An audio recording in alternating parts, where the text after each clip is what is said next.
Buat teman-temanku yang baru gabung, bisa cek di playlist untuk urutan videonya, dan bisa juga cek di playlist untuk judul barunya. Bab 1022, Hancurkan Keranjang Tentara. Aku akan kembali dulu. Setelah pergi, Liu Ming meninggalkan menara pusat dan berbelok ke arah pasar di sudut barat laut kota cahaya emas. Setelah setengah hari, ketika dia berjalan keluar dari jalan tertentu di pasar, dia penuh dengan keraguan. Seperti yang dikatakan Yin Jiuling hari itu, sumber daya Evil Ghostway sangat langka, yang tidak hanya menyebabkan harga yang sangat tinggi, tetapi juga beberapa barang yang relatif langka hanya bisa ditukar dengan barang. Dengan bahan binatang Yin, batu Yin yang dia dapatkan dari tentara-tentara hantu dan jutaan batu roh, dia hanya bisa menukar beberapa set bendera formasi teleportasi sederhana dan beberapa set susunan perangkap. Adapun senjata spiritual untuk menghancurkan pesona, itu tidak hanya mahal, tetapi juga beberapa senjata spiritual tingkat rendah. Senjata spiritual pemecah pesona kelas atas untuk mematahkan pesona bahkan sulit ditemukan. Tetapi baru saja, dia mengetahui dari seorang murid yang menjual senjata spiritual pemecah pesona bahwa sebagian besar pemimpin regu tentara cahaya emas memiliki beberapa senjata spiritual pemecah pesona kelas atas di tangan mereka untuk misi mereka. Ketika dia menghubungi Min Rong, pemimpin timnya, melalui susunan dis, dia mengetahui bahwa dia sedang menjalankan misi dan tidak akan dapat kembali ke tim dalam waktu setengah bulan paling cepat. Ini menempatkan dia dalam dilema segera. Jadi dia hanya bisa kembali ke pasar dan mencari lagi. Pada saat yang sama, di sebuah ruangan tertutup di menara utama Golden Light City, seorang lelaki tua berambut putih sedang duduk bersila sambil mendengarkan laporan dari dua pria di depannya. Mereka adalah Hao Yue Tongzi dan Penatua Gu Yue. Adapun cara menghentikan murid mata-mata agar tidak sepenuhnya berubah menjadi hantu, aku belum memikirkan solusi yang baik untuk saat ini. Apa yang dapat kita lakukan sekarang adalah mengingat kelompok murid terbaru terlebih dahulu. Adapun murid mata-mata sebelumnya, kita hanya bisa mencoba yang terbaik untuk memanggil mereka kembali. Adapun apakah itu berhasil, itu terserah takdir. Kali ini terima kasih kepada Liu Ming bahwa kami mendapat informasi penting ini. Jika kami mengetahuinya nanti, saya khawatir rencana kami akan diketahui pihak lain, menghasilkan situasi pasif. Pria tua itu memelintir janggutnya dan berkata dengan ringan. Penatua, jangan khawatir, saya akan memberikan instruksi tentang masalah ini sebentar lagi. Pria parubaya berwajah dingin Gu Yue mendengar kata-kata itu dan mengangguk. Setelah berpikir sebentar, dia berkata. Selain itu, saya ingin melaporkan kepada Penatua Yao bahwa akhirnya ada beberapa petunjuk tentang para murid yang hilang. Menurut informasi yang Liu Ming dapatkan dari Sue Hu, murid-murid ini tampaknya ditahan oleh pasukan hantu di lereng Hering Roh. Karena lereng Spirit Vulture jauh dan berada di belakang benteng musuh, jadi kami belum mengambil tindakan substantif untuk saat ini. Mengerti, jika kita dapat mengirim seseorang untuk menyelinap ke lereng Hering Roh, kita mungkin bisa mendapatkan beberapa berita. Orang tua itu menjawab dengan sedikit berpikir. Hao Yue dan aku telah mendiskusikannya. Kami berencana mengirim Liu Ming lagi, dan kami akan mengirimkan dua tim untuk membantu mengalihkan perhatian musuh. Setelah penyelamatan berhasil, mereka akan segera kembali. Pria parubaya berwajah dingin itu menjawab dengan suara yang dalam. Saya tidak akan bertanya tentang penyelamatan khusus, tetapi operasi ini harus dirahasiakan. Jangan waspadai level atas pasukan hantu. Ada banyak pesona di lereng Hering Roh. Hao Yue, Anda meminjam senjata ajaib dari puncak awan zamrud Anda, Break Army Basket, kepada Liu Ming sehingga dia tidak dapat menyelesaikan misi tanpa menarik perhatian. Pria tua berambut putih itu terbatuk ringan dan memberi perintah ringan. Ya, aku akan melakukannya sekarang. Hao Yue Tongzi mau tidak mau menunjukkan sedikit keraguan setelah mendengar ini, tapi dia menangkupkan tinjunya, membungkuk dan meninggalkan ruang rahasia dengan lampu hijau. Keponakan Gu, saya telah melihat Liu Ming ini sebelumnya. Meskipun bakatnya rata-rata, keberanian dan karakternya luar biasa. Selama bertahun-tahun, dia telah memenangkan kemuliaan bagi sekte kami dan membuktikan kekuatannya berkali-kali. Jika Anda memiliki kesempatan, ingatlah untuk memberinya beberapa petunjuk. Dia akan menjadi lebih kuat di masa depan. Pria tua berambut putih itu berhenti sejenak, lalu dia memberitahu pria paruh baya itu. Dimengerti, jika tidak ada yang lain, saya akan mundur dulu. Setelah pria parubaya berwajah dingin itu menangkupkan tinjunya dan menghilang dari ruang rahasia. Mungkinkah pasukan hantu jahat benar-benar mengimplementasikan rencana itu? Sepertinya aku harus cepat. Setelah Gu Yue pergi, lelaki tua berambut putih itu menggumamkan beberapa kata lagi, lalu dia bermeditasi.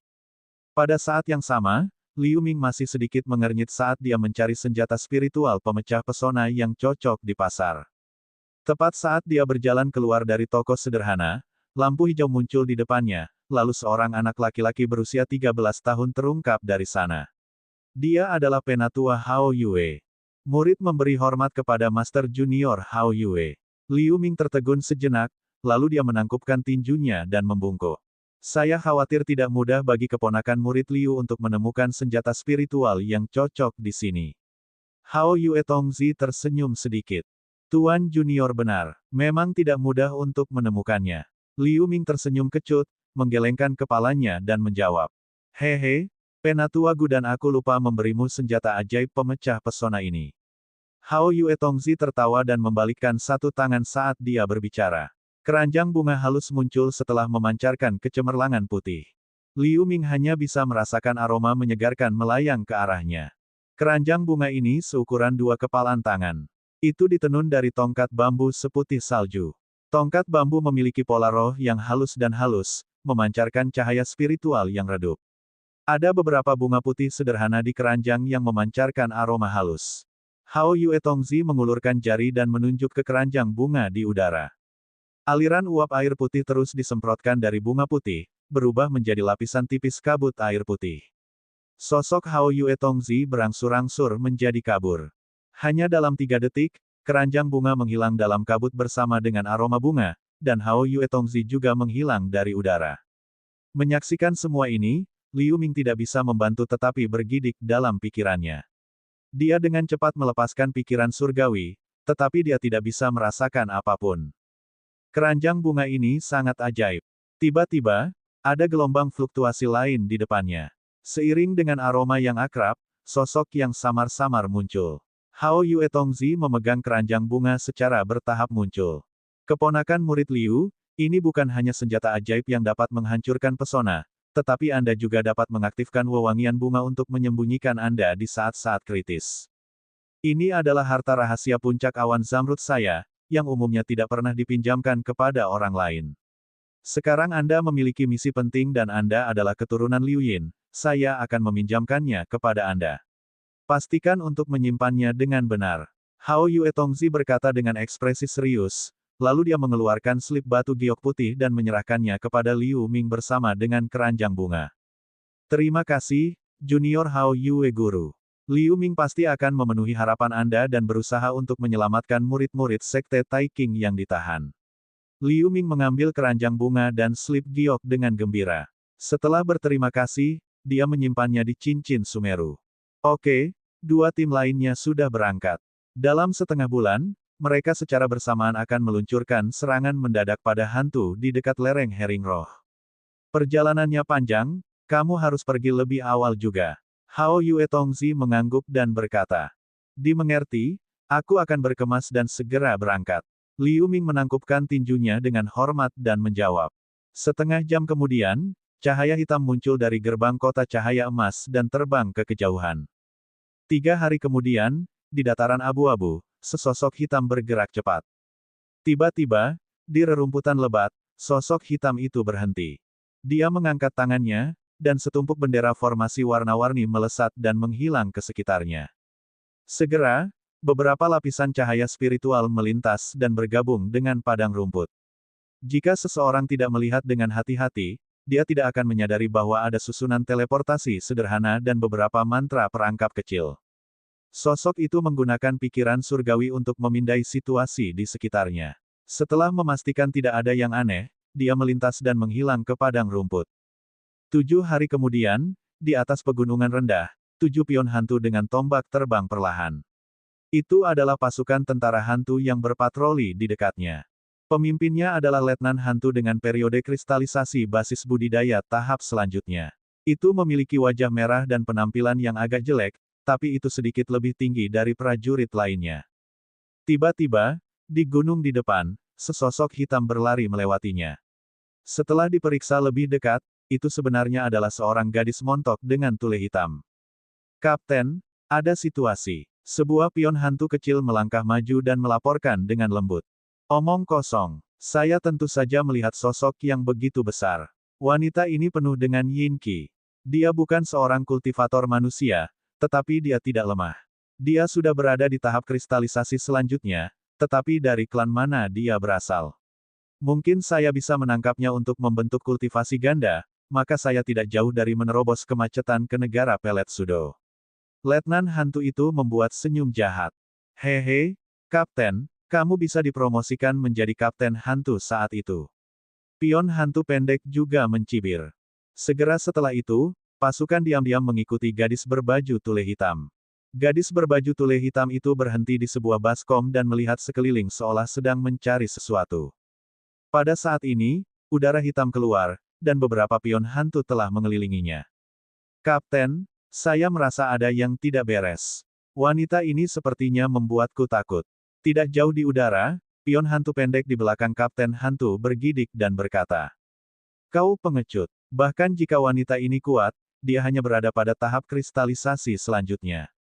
Ketika susunan hantu ini selesai, kita bisa menjebaknya sampai mati." Kapten hantu berkata dengan jijik. Pada saat ini, gadis berbaju tule hitam tiba-tiba menoleh ke belakang dan membenamkan diri ke tanah. Bab 1023, Infiltrasi. Tidak, wanita ini juga bisa melakukan liang tanah. Saat berikutnya, ketika Kapten hantu ingin menggali ke dalam tanah, gadis berbaju tule hitam muncul lagi dalam sekejap. Dia tersenyum dan menunjuk keningnya. Puff. Petik 2. Di dahi gadis berbaju tule hitam, tanda jengger emas tiba-tiba muncul dan mengeluarkan cahaya keemasan yang menyilaukan. Begitu Kapten hantu dan pion hantu pendek disinai oleh cahaya keemasan, mereka langsung membeku. Pada saat ini, cahaya pedang ungu menyala dengan peluit yang jelas, menebas kepala dua hantu. Pada saat yang sama, di belakang pion hantu lainnya, seorang anak laki-laki berbaju hijau muncul dan menembakkan api abu-abu dari mulutnya. Setelah beberapa suara mendesis, pion hantu ini diam-diam menghilang ke dalam kehampaan dalam api abu-abu.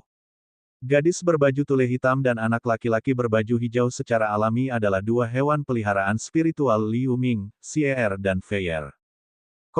Di atas bukit yang tingginya lebih dari 300 meter, Liu Ming sedang melihat lembah yang bergulir di kejauhan. Angin gunung yang mengamuk, bercampur dengan kerikil, terus-menerus menerpa kemejanya, membuat suara mengepak. Sudah setengah bulan sejak dia meninggalkan Golden Light City. Perjalanan ini jauh lebih mulus dari yang dia bayangkan. The Spirit Vulture Slope terletak di tempat terpencil yang jauh dari benteng utama pasukan hantu. Dia mengambil jalan memutar, jadi dia hanya bertemu dengan beberapa pasukan partol tentara hantu. Di bawah kombinasi hewan peliharaan spiritualnya, dia menyingkirkan mereka dengan mudah. Langit di atas lembah di kejauhan kini diselimuti awan hitam, membuat cahaya semakin redup dan kabur. Seluruh lembah menjulang di yin qi abu-abu. Sulit untuk melihat situasi di sana dengan mata. Lembah itu tingginya hanya sekitar 3.000 meter. Ada sedikit salju di puncak gunung. Lereng tinggi seperti burung pemakan bangkai masih bisa dilihat. Mata Liu Ming tertuju pada lereng bukit ini. Tidak diragukan lagi, lereng yang bisa mencapai awan adalah tujuan dari perjalanan ini, lereng Hering Roh. Pada saat ini, di tanah di sampingnya, massa udara hitam meluncur, secara bertahap mengembun menjadi sosok yang halus. Itu adalah gadis cantik yang terbungkus tule hitam, Xier. Melapor ke Master, sepertinya lembah itu tidak dijaga ketat. Hanya ada beberapa pion hantu yang menjaga pintu masuk tepat di depan. Pion hantu yang berpatroli di dekatnya telah dibersihkan olehku tanpa sepengetahuanku. Xier mengerutkan bibirnya dan berkata sambil tersenyum. Bagus sekali. Dua tim lainnya seharusnya sudah tiba di dua benteng terdekat 2 hari yang lalu. Kekuatan utama pasukan hantu yang ditempatkan di sini seharusnya telah ditarik. Liu Ming berbalik ke samping, melirik dahi Xier dan berkata. Karena Xier secara tidak sengaja memakan telur si Chen secara tidak sengaja, ada tanda jengger emas di dahinya, dan temperamennya telah mengalami beberapa perubahan. Sekarang ketika dia telah berubah menjadi bentuk manusia, jejak dahinya tumpul dan perilakunya juga sama seperti sebelumnya. Jika ada makhluk hantu di dekatnya, dia kadang-kadang tanpa sadar akan berubah kembali menjadi bentuk kalajengking tulang, dan dia akan melepaskan cahaya keemasan untuk menghalangi makhluk hantu itu. Namun, temperamennya juga akan menjadi sedikit mudah tersinggung, tapi untungnya, dia masih bisa mengikuti perintah Liu Ming. Menguasai. Ayo pergi saat pertahanan lawan lemah. Tapi lereng Hering Roh ini tampaknya terpesona oleh semacam pesona, jadi aku tidak bisa menyelinap masuk dari bawah tanah. Xier sepertinya melihat sedikit perenungan di mata Liu Ming, dan dia melangkah maju untuk mengingatkannya dengan lembut. Tidak apa-apa, ayo pergi ke pintu masuk di belakang Spirit Vulture Slope. Liu Ming kembali ke akal sehatnya dan menginstruksikan Xier. Xier menjawab, lalu dia berubah menjadi udara hitam dan menghilang ke dalam tas kulit. Segera setelah itu, Liu Ming membuat gerakan untuk menyalurkan totem Ce Huan untuk menyembunyikan auranya, lalu dia berlari menuju lereng Hering Roh diam-diam. Bagian belakang dari Spirit Vulture Slope adalah sebuah bukit terjal yang menanjak ke atas. Lereng itu hampir tandus. Hanya ada jalan berliku yang tidak lengkap yang bisa mencapai lereng. Sepanjang jalan setinggi 1.800 meter, sebuah platform dengan ukuran beberapa lusin meter muncul di depan Liu Ming. Di dinding gunung di ujung peron, ada pintu batu yang tampaknya biasa. Ada Yin Qi samar yang datang dari pintu batu. Menurut slip batu giok yang ditinggalkan oleh Sue Hu, ada jalan keluar rahasia di belakang lereng Hering Roh, tetapi itu dibuat dengan semacam pesona yang rumit. Seseorang hanya bisa keluar darinya, dan tidak bisa masuk dari luar. Dikombinasikan dengan deskripsi di slip batu giok, ada kemungkinan bahwa ini adalah pintu batu. Liu Ming memindai pintu batu dengan pikiran surgawi sebelum berjalan perlahan ke arahnya. Ketika dia mendekat, Yin Qi menjadi lebih kuat. Setelah dia berhenti di depan pintu batu, dia melepaskan lapisan sisik ungu hitam pekat di telapak tangannya sebelum mengulurkan tangan untuk menyentuh pintu batu. Pintu batu memancarkan cahaya abu-abu samar secara instan. Rune abu-abu memantul keluar dan mengelilingi telapak tangan Liu Ming tanpa suara. Saat berikutnya, dia hanya merasakan mati rasa di telapak tangannya, dan dengungan datang di pikiran surgawinya, lalu tubuhnya berkedut beberapa kali seolah-olah dia terkejut. Liu Ming buru-buru menyalurkan serangga tiruan pikiran, dan perasaan dingin mengalir langsung ke kepalanya. Pada saat yang sama, dia buru-buru mundur 3 langkah ke belakang. Cahaya abu-abu di gerbang batu juga menghilang ketika telapak tangannya dilepas darinya. Liu Ming mengangkat telapak tangannya dan melihat bahwa ada beberapa helai sutra hitam seperti kehidupan yang tersisa di telapak tangannya, mencoba menyerang ke dalam tubuhnya melalui telapak tangannya. Untungnya, tubuh fisiknya berbeda dari orang biasa, dan dia telah membuat persiapan lebih awal, jika tidak dia akan terpengaruh. Ini adalah pesona pertahanan khusus yang menggabungkan kekuatan spiritual dan erosi Yin Qi. Jika itu adalah pembudidaya periode kristalisasi lainnya, bahkan pembangkit tenaga listrik tahap awal Real Pellet State akan sangat menderita karena secara terang-terangan menyentuhnya dengan telapak tangan kosong. Setelah menghilangkan Yin Qi di telapak tangannya, dia mengeluarkan sekeranjang bunga putih yang indah. Kecemerlangan putih dilepaskan secara instan. Dia menyalurkan kekuatan spiritual ke dalam keranjang bunga. Adegan yang luar biasa muncul. Ada aroma bunga samar di sekitar keranjang bunga. Uap air putih mengembun dari bunga putih dan berubah menjadi awan putih. Itu berubah menjadi mawar putih pucat dengan kuncup berukuran sekitar 3 meter, yang sangat mempesona. Mawar itu bergetar sedikit di udara, lalu mekar dan melintas ke pintu batu abu-abu. Setelah mawar melintas ke pintu batu, cahaya abu-abu samar muncul di permukaan lagi. Suasananya tenang seperti tidak terjadi apa-apa. Liu Ming menggumamkan kata-kata seperti dia sedang melantunkan.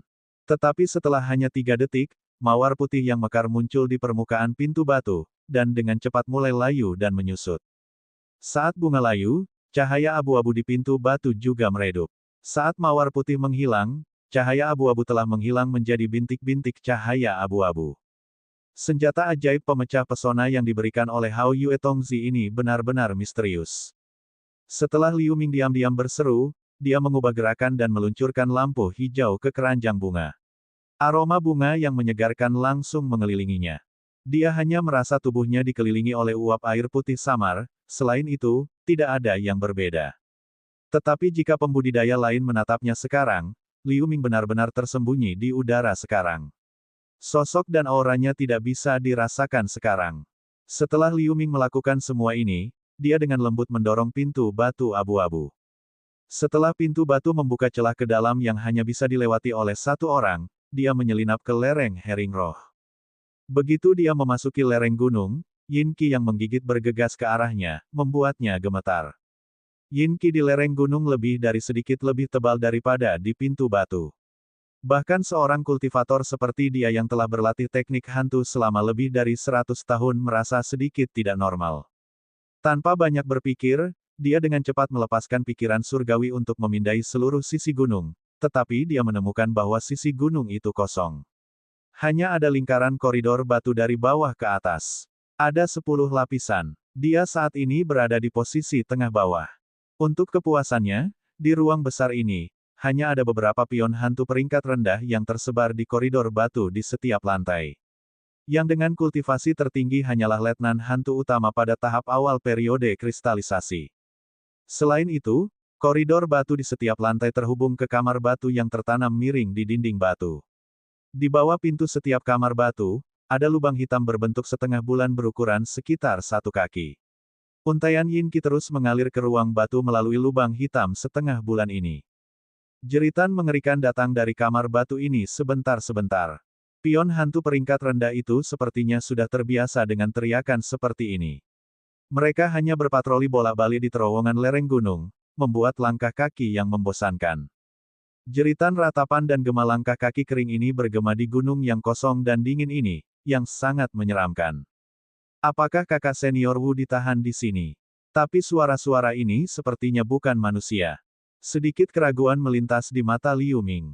Tiba-tiba, aura dingin yang menggigil naik dari bawah, membuatnya berkeringat dingin. Bab 1024, melihat Xiao Wu lagi. Ini adalah, Liu Ming melihat ke bawah tanpa sadar, tetapi dia menemukan bahwa bagian bawah ruang itu gelap gulita. Yin Qi yang kaya yang memenuhi ruang itu sepertinya datang dari bawah. Tepat ketika Liu Ming ingin mengeluarkan pikiran surgawi untuk mengetahui lebih jelas, langkah kaki terdengar dari depan, 2 pion hantu berbaju besi dan memegang perisai kuno berjalan dari koridor batu di atas. Tidak lama kemudian, 1 pion hantu kekar berhenti di depan Liu Ming, menjulurkan hidungnya beberapa meter di depan Liu Ming dan terus mengendus. Hehe, aku sudah memberitahumu bahwa kamu melakukan kesalahan. Tempat ini seperti benteng yang tak tertembus. Bagaimana seseorang bisa masuk? Hanya ada beberapa bau aneh. Anda baru saja mengalami ilusi. Di sampingnya, sesosok hantu dengan lubang sebesar kepalan tangan di wajahnya berkata dengan sinis. Aku mencium sesuatu di sini. Pion hantu kekar berkata dengan sedikit terkejut. Saat kedua pion hantu berdebat, bayangan hitam muncul dari luar angkasa, dan cahaya pedang ungu melintas. Hus-hus, 2 pion hantu periode kondensasi dibunuh secara diam-diam oleh Liu Ming sebelum mereka bisa bereaksi sama sekali. Ada makhluk hantu yang begitu cerewet. Liu Ming diam-diam memfitnah di benaknya, lalu dia menyingkirkan pedang roda pahit dan keranjang tentara hancur, menepuk pinggangnya, dan melepaskan Xier. Begitu Xier keluar dari tas pemulihan jiwa, dia segera berubah menjadi kalajengking raksasa dengan ketinggian sekitar 3 meter. Tanda emas di dahinya melepaskan cahaya keemasan untuk membawa mayat makhluk hantu ke perutnya. Tepat pada saat ini, ada langkah kaki lain tidak jauh. Ada pion hantu yang muncul dari terowongan koridor batu di bawah. Tanpa menunggu perintah Liu Ming, Xier berbalik ke sisi terowongan dan membuka mulutnya. Gus, terdengar suara lembut.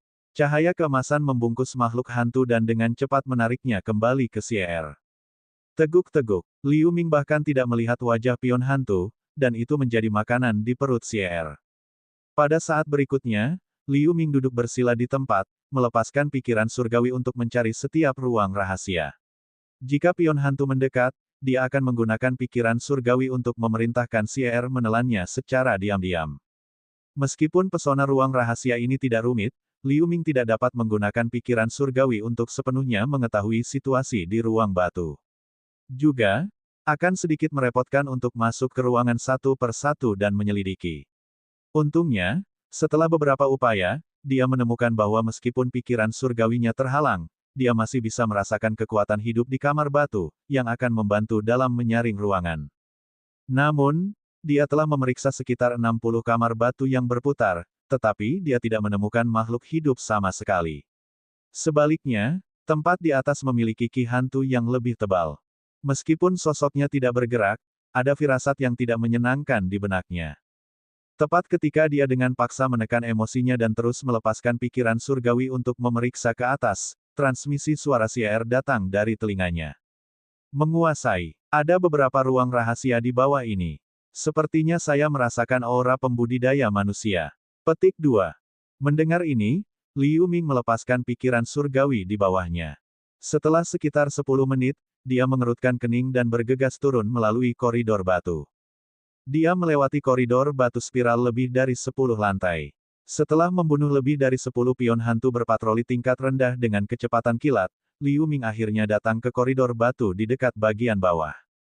Tempat ini hanya beberapa lusin lantai dari bawah, dan yin qi yang mengepul yang naik dari bawah bahkan lebih dingin dan menggigit. Setelah Liu Ming berhenti dan melihat ke bawah, dia tidak bisa menahan diri untuk menarik napas dalam-dalam. Kali ini, dia akhirnya melihat situasi di dalam lereng Hering Roh. Bagian bawahnya adalah pusaran udara hitam yang sangat besar. Itu memiliki ukuran beberapa hektar. Udara iblis hitam tebal perlahan berputar seperti pusaran. Liu Ming ingin melepaskan pikiran surgawi untuk merasakan, tetapi dia tidak menemukan apapun di luar pusaran. Dia hanya berhenti sebentar untuk melihat, dan ada perasaan pusing yang samar di lautan kesadarannya. Ini membuatnya kaget. Dia buru-buru menarik kembali tatapannya dan pikiran surgawi, tidak berani melihat lagi. Dia merasa ngeri yang tidak bisa dijelaskan dalam pikirannya. Melihat sekeliling lagi, dia menemukan bahwa di dinding batu di lantai ini, ada sekitar 8 pintu batu yang tingginya sekitar 3 meter. Setiap pintu batu memiliki pesona melingkar yang sedikit berkedip. Berbeda dari sebelumnya, susunan pesona ini berwarna merah tua. Yin Qi naik dari pusaran di bawah, kecuali bagian dari Yin Qi yang keluar dari pintu batu, bagian lainnya kental dan mengalir ke mata arai pesona. Pada saat ini, siar muncul dari udara hitam di belakangnya. Tuan, mayat hantu di sepanjang jalan telah dipindahkan. Siar, kamu mengatakan sebelumnya bahwa kamu dapat merasakan aura pembudidaya ras manusia. Ini lantai kan? Bisakah kamu merasakan kamar yang mana itu? Liu Ming mengangguk dan bertanya. Yin Qi di sini sudah kaya sampai batas tertentu sehingga dia tidak bisa menentukan kamar batu mana yang menampung para pembudidaya manusia. Vitalitasnya sudah sangat lemah, tetapi itu seharusnya menjadi salah satu dari 2 kamar batu di sisi timur. Setelah memikirkannya, siar berbalik ke satu sisi dan menunjuk kedua kamar batu di sisi timur. Mendengar ini, Liu Ming berkedip dan muncul di depan pintu batu di timur. Dia melambai dan melepaskan senjata spiritual pemecah pesona, Break Army Basket. Setelah dia meluncurkan lampu hijau dari jarinya, cahaya putih keluar dari Break Army Basket. Aliran uap air putih menyembur keluar seperti mata air, berubah menjadi fantasi bunga mawar dan berkedip ke mata susunan pesona. Permukaan pintu batu tiba-tiba meledak menjadi cahaya merah. Tanda berdarah seukuran kepalan tangan muncul satu persatu, dan mereka berputar di udara. Saat pola mawar putih muncul di pintu dan dengan cepat layu, rune berdarah tiba-tiba runtuh. Pintu batu terbuka ke dalam, dan aliran Yin Qi keluar dari pintu. Liu Ming mengangkat alisnya dan buru-buru melemparkan lapisan pelindung udara hitam di tubuhnya untuk menahan erosi Yin Qi. Setelah beberapa detik, Yin Qi yang dipancarkan secara bertahap melemah, tetapi Yin Qi masih bergulir di seluruh ruangan batu. Baik visinya maupun pikiran surgawinya sangat dibatasi. Tuan, saya akan pergi melihat dulu. Siar muncul di pintu masuk pintu batu dan berkata kepada Liu Ming. Oke, Liu Ming mengangguk dan melepaskan pikiran surgawi pada saat yang sama, memperhatikan lingkungan sekitar. Tuan, ada seorang pembudidaya wanita manusia di dalam. Sepertinya aku pernah melihatnya di suatu tempat. Setelah beberapa saat, suara bersemangat siar datang dari ruang rahasia. Liu Ming sangat gembira segera. Melalui hubungan mentalnya dengan siar, dia bisa merasakan bahwa aura ini tidak asing baginya. Jika dia menebaknya dengan benar, itu adalah murid kakak perempuannya, Xiao Wu. Dia segera memasuki ruang batu abu-abu. Ruang-ruang batu itu tidak besar, hanya belasan meter. Di tengah ruang rahasia ada pilar batu abu-abu besar. Seorang wanita dengan rambut pendek dan jubah hijau diikat ke pilar batu dengan rantai hitam berlapis-lapis. Matanya terpejam, dan napasnya lemah. Tak perlu dikatakan, wanita ini adalah Xiao Wu. Untungnya, Tubuhnya sedikit terpengaruh oleh Yin Qi. Ini akan baik-baik saja setelah menghilangkan Yin Qi. Petik 2. Setelah pikiran surgawi Liu Ming tersapu, dia menggumamkan beberapa kata, dan dia meluncurkan 10 pedang spiral hitam Qi untuk mematahkan rantai hitam.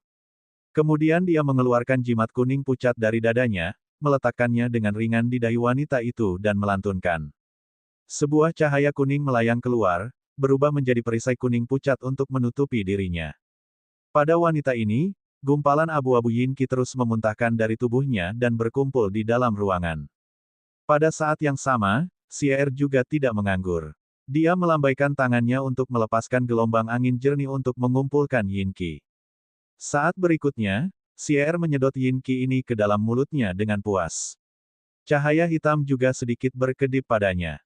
Setelah sekitar 15 menit, kelopak mata Xiaohu bergerak sedikit di dalam perisai kuning. Dia membuka matanya perlahan. Kamu, junior fellow magang Liu.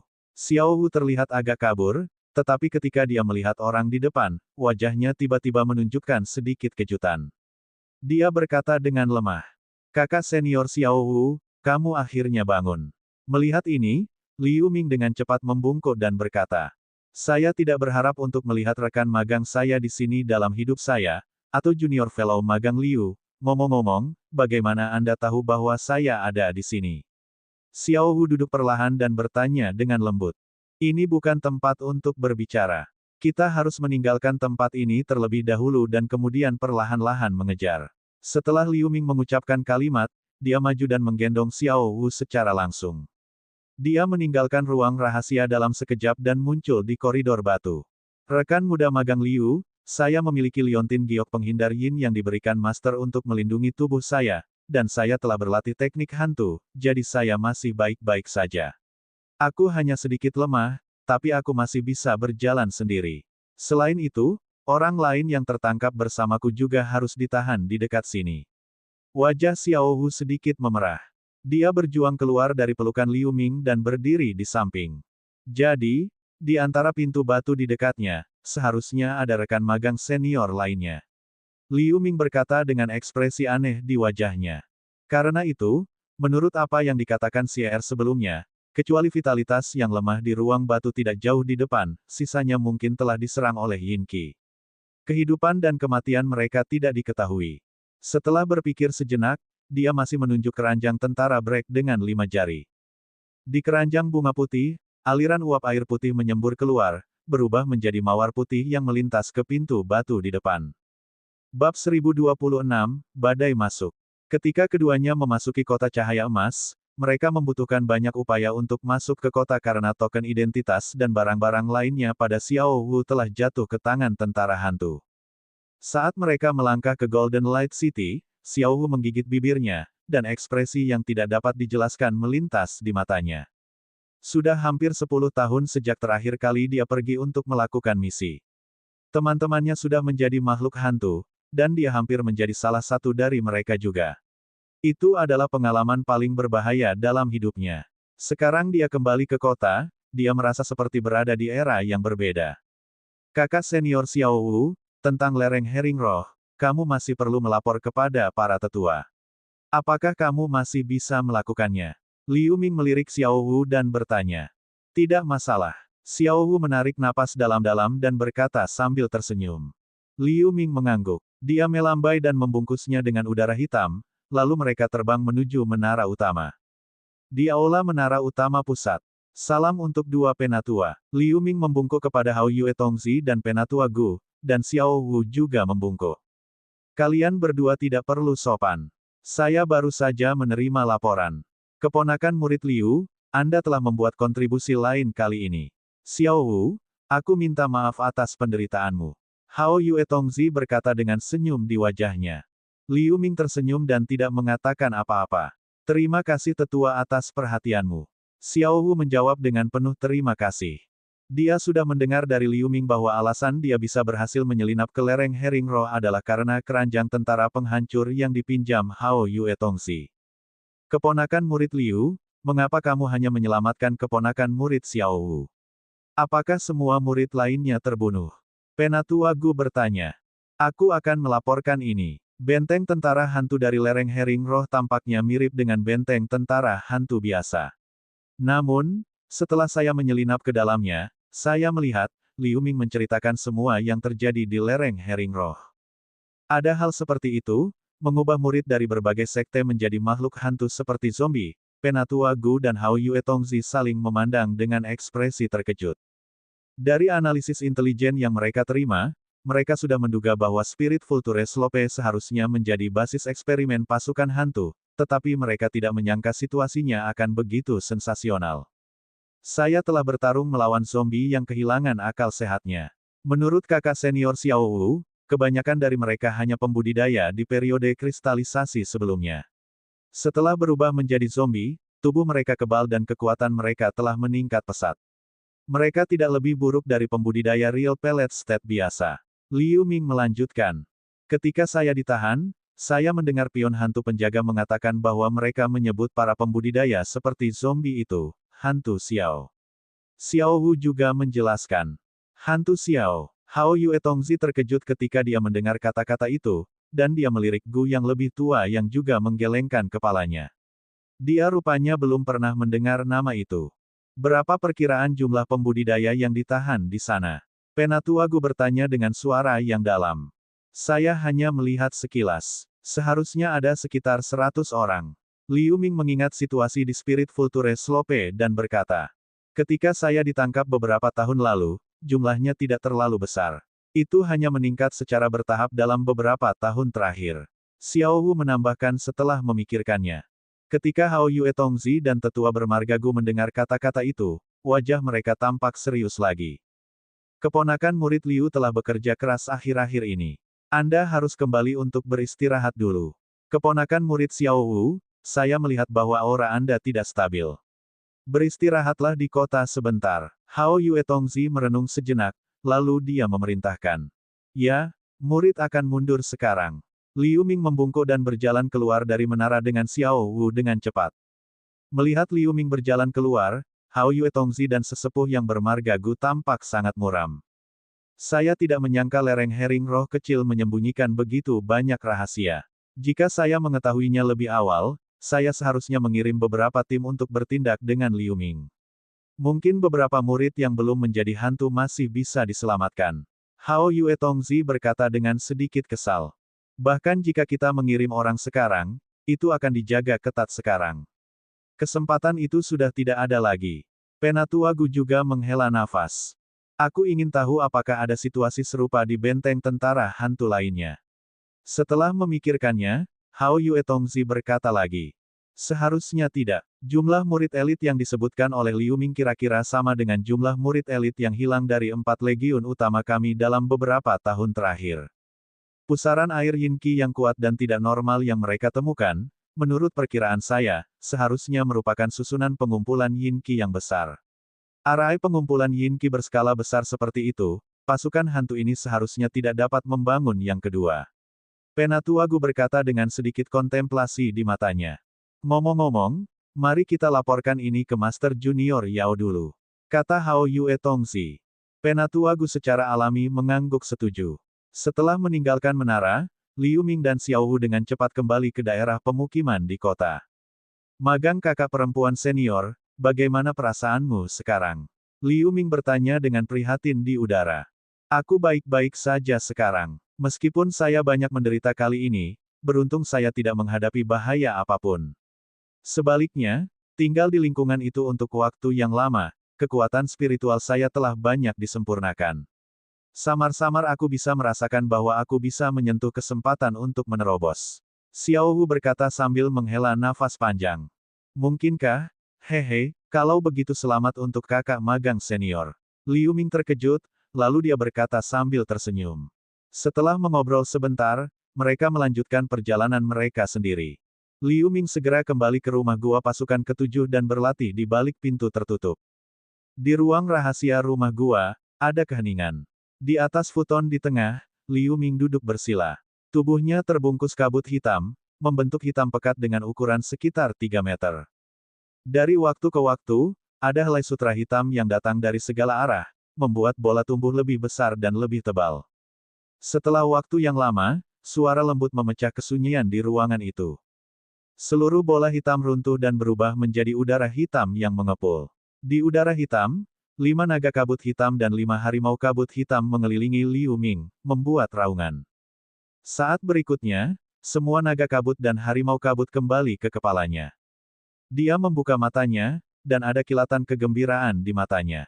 Meskipun kultivasinya tidak mengalami peningkatan, kekuatan spiritualnya jauh lebih halus daripada ketika dia pertama kali memasuki jalan hantu jahat. Dia dapat dengan jelas merasakan bahwa di lautan kesadaran, kekuatan spiritualnya juga menjadi lebih halus. Sepertinya kedamaian jalan hantu jahat ini akan segera berakhir. Tiba-tiba, Liu Ming menyentuh dagunya dan menunjukkan tatapan berpikir. Dia juga secara singkat membaca informasi slip giok yang diambil dari benteng gunung raksasa terakhir kali. Itu adalah peta distribusi benteng tentara hantu di berbagai tempat serta kekuatan militer masing-masing benteng. Dia kira-kira bisa menebak apa yang ingin dilakukan sekte dengan informasi ini. Dia sangat merasakan badai akan datang. Sebelum itu, dia harus meningkatkan kekuatannya sebanyak mungkin. Seperti yang diprediksi Liu Ming, tentara cahaya emas dan tentara dari 3 sekte besar lainnya mulai sering menerima berbagai instruksi dari tingkat atas. Tim elit dikirim dari waktu ke waktu untuk menyerang beberapa pangkalan periferal tentara hantu. 4 legiun utama sedang mencari basis periferal dengan pertahanan yang relatif lemah. Setiap pangkalan memiliki paling banyak 1 atau 2 kapten hantu tingkat Real Pellet State. Menghadapi serangan yang ditargetkan dari tim elit dari 4 legiun utama, pasukan hantu menderita banyak korban. Dalam waktu singkat, selusin pangkalan ditangkap. Namun, pasukan hantu juga dengan cepat menanggapi ini. Alih-alih mengecilkan pertahanannya, ia mulai memobilisasi pasukannya dalam skala besar. Mengambil keuntungan dari fakta bahwa kekuatan utama dari 4 pasukan utama dikirim ke luar negeri, mereka mulai dengan putus asa menyerang benteng-benteng periferal dari 4 pasukan utama. Situasi tak terduga ini mengejutkan tingkat atas dari 4 pasukan utama, membuat mereka jatuh ke dalam situasi yang sangat pasif.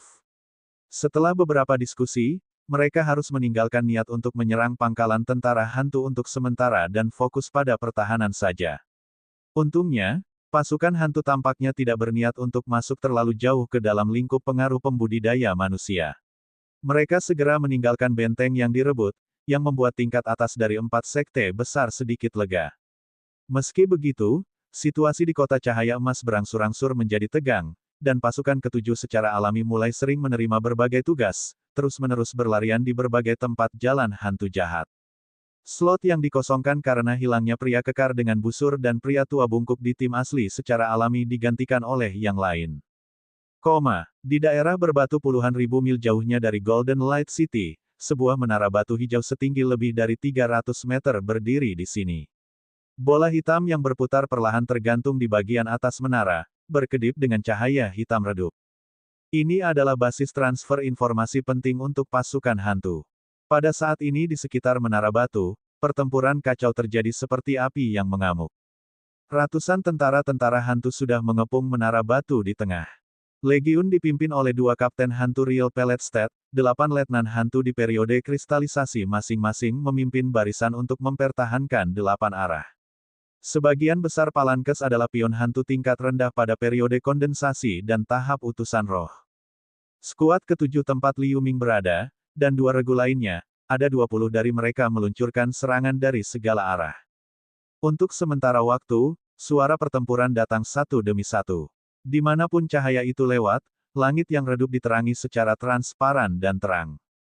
Dalam hal kekuatan tempur, sisi manusia memiliki 3 pembudidaya negara pelet nyata dan hampir 20 periode kristalisasi kemudian dan pembudidaya negara pelet sudo, sehingga mereka mendapat keuntungan, tetapi pertahanan palankes pasukan hantu yang ketat juga luar biasa. Serangan sengit para pembudidaya manusia semuanya diblokir. Di sebelah barat daya menara batu hijau, Liu Ming tiba-tiba melompat ke udara dan membuat gerakan pedang. Pedang roda pahit bergetar, berubah menjadi cahaya pedang ungu raksasa dan menebas ke depan. Bab 1027, Penyerangan dan Disergap. Melihat ini, seorang letnan hantu dan puluhan pion hantu periode kondensasi segera memuntahkan ki hantu, dan itu mengembun menjadi tengkorak hitam raksasa. Tengkorak itu menembakkan sinar cahaya hitam untuk menahan cahaya pedang ungu. Ada jalan buntu di udara. Liu Ming menyeringai setelah melihat itu. Saat berikutnya, cahaya perak melintas di tanah di bawah kaki Letnan Hantu, dan kalajengking perak seukuran 3 meter muncul. Itu adalah sihir. Tanda jengger emas di dahi Sier memancarkan cahaya keemasan yang kuat, mengubah tubuhnya menjadi cahaya keemasan. Kemudian, dia menjentikkan kait ekornya dan meluncurkan selusin garis emas ke Letnan Hantu itu. Selusin lubang seukuran kepalan tangan tertinggal di tubuh Letnan Hantu, dan Ki Hantu di sekitar luka menghilang saat luka terus meluas. Letnan Hantu buru-buru berteriak kaget. Namun, Sier menggelengkan ekornya dan menembus kepala Letnan Hantu itu. Jeritan berhenti tiba-tiba di bawah cahaya keemasan, tubuh Letnan Hantu dengan cepat menghilang. Udara hitam tersedot oleh Sier. Makhluk hantu lainnya sudah sangat takut dengan cahaya keemasan yang dipancarkan oleh Sier. Melihat bahwa kapten terbunuh dalam sekejap, mereka menghindar ke samping dengan tergesa-gesa. Tanpa dukungan kekuatan spiritual, tengkorak hitam yang terjerat dengan pedang roda pahit di udara tiba-tiba menghilang. Pada saat ini, Liu Ming membuat gerakan pedang, dan pedang roda pahit bersinar terang. Itu berubah menjadi ratusan bayangan pedang dan jatuh seperti badai. Terdengar suara peluit. Segera, 8 hantu ditembus oleh bayangan pedang. Formasi yang tak tertembus memiliki celah setelah kekalahan di arah barat daya. Rekan muda magang Liu, bagus sekali. Kultivator bermargamin, yang tidak jauh, melambaikan kedua tangannya sambil berteriak. Cahaya pedang abu-abu tumbuh hingga ukuran 30 meter dan menebas. Mata Liu Ming berkedip. Dia membuat gerakan, lalu semua bayangan pedang ungu mengembun menjadi bayangan pedang ungu tebal dan jatuh dengan keras. 2 pedang raksasa, 1 ungu dan 1 abu-abu, memblokir pasukan hantu yang ingin menutupi celah itu. Ketika wanita muda berbaju merah dan pria muda tampan di dekatnya melihat situasi ini, mereka sangat gembira. Pada saat yang sama, mereka datang setelah beberapa kilatan, mencoba yang terbaik untuk menghentikan pasukan hantu dari membentuk Palankes lagi. 2 kapten hantu bingung dengan situasi ini. Mereka memerintahkan pion hantu untuk mati-matian menutupi celah itu sementara mereka menggunakan semua kekuatan mereka untuk menyingkirkan lawan mereka sehingga mereka bisa terbang untuk membantu. Itu adalah Kapten Real Pelletstead dari 2 regu lainnya yang memegang 2 kapten hantu. Dalam keadaan ini, mereka melakukan semua yang mereka bisa untuk menahan 2 kapten hantu kembali. Tepat pada saat ini, 1 cahaya pedang abu-abu dan 1 cahaya pedang ungu melintas ke pasukan hantu melalui celah. Liu Ming dan pembudidaya bermargamin melakukan teknik fusi tubuh dan pedang pada saat yang sama. Di bawah penutup cahaya pedang abu-abu, pedang raksasa ungu itu tiba-tiba berbalik arah dan menebas secara diagonal ke menara batu hijau. Sebuah gemuruh. Lapisan pesona cahaya hitam muncul dari menara, tetapi di bawah kekuatan petir pedang ungu raksasa, itu hancur setelah beberapa saat. Ketika cahaya pedang ungu menebas menara batu hijau, menara itu pecah langsung dari tengah dan runtuh. Segera setelah itu, cahaya pedang abu-abu muncul dan menembus puncak menara. Bola hitam di atas hancur dan kehilangan auranya. Serangkaian gerakan itu secepat kilat. Sebelum pasukan hantu bisa merespon, menara batu hijau dan pesona di atasnya telah hancur total. Setelah 2 lampu pedang memudar, pembudidaya bermargamin dan Liu Ming muncul di udara. Wajah para pembudidaya ras manusia lainnya tiba-tiba menunjukkan ekspresi kegembiraan yang luar biasa. Sebaliknya, sebagian besar makhluk hantu bingung. Kultivator bermargamin dan Liu Ming saling memandang, lalu mereka berubah menjadi cahaya pedang dan terbang menuju pembukaan formasi pasukan hantu. Oke, misi telah selesai. Ayo tinggalkan tempat ini sekarang. Setelah pembudidaya bermargamin keluar, dia berkata dengan cepat. Kapten Min, kita berada di atas angin, mengapa kita tidak melenyapkan semua hantu ini di sini? Wanita muda berbaju merah itu haus darah, jadi dia bertanya dengan bingung.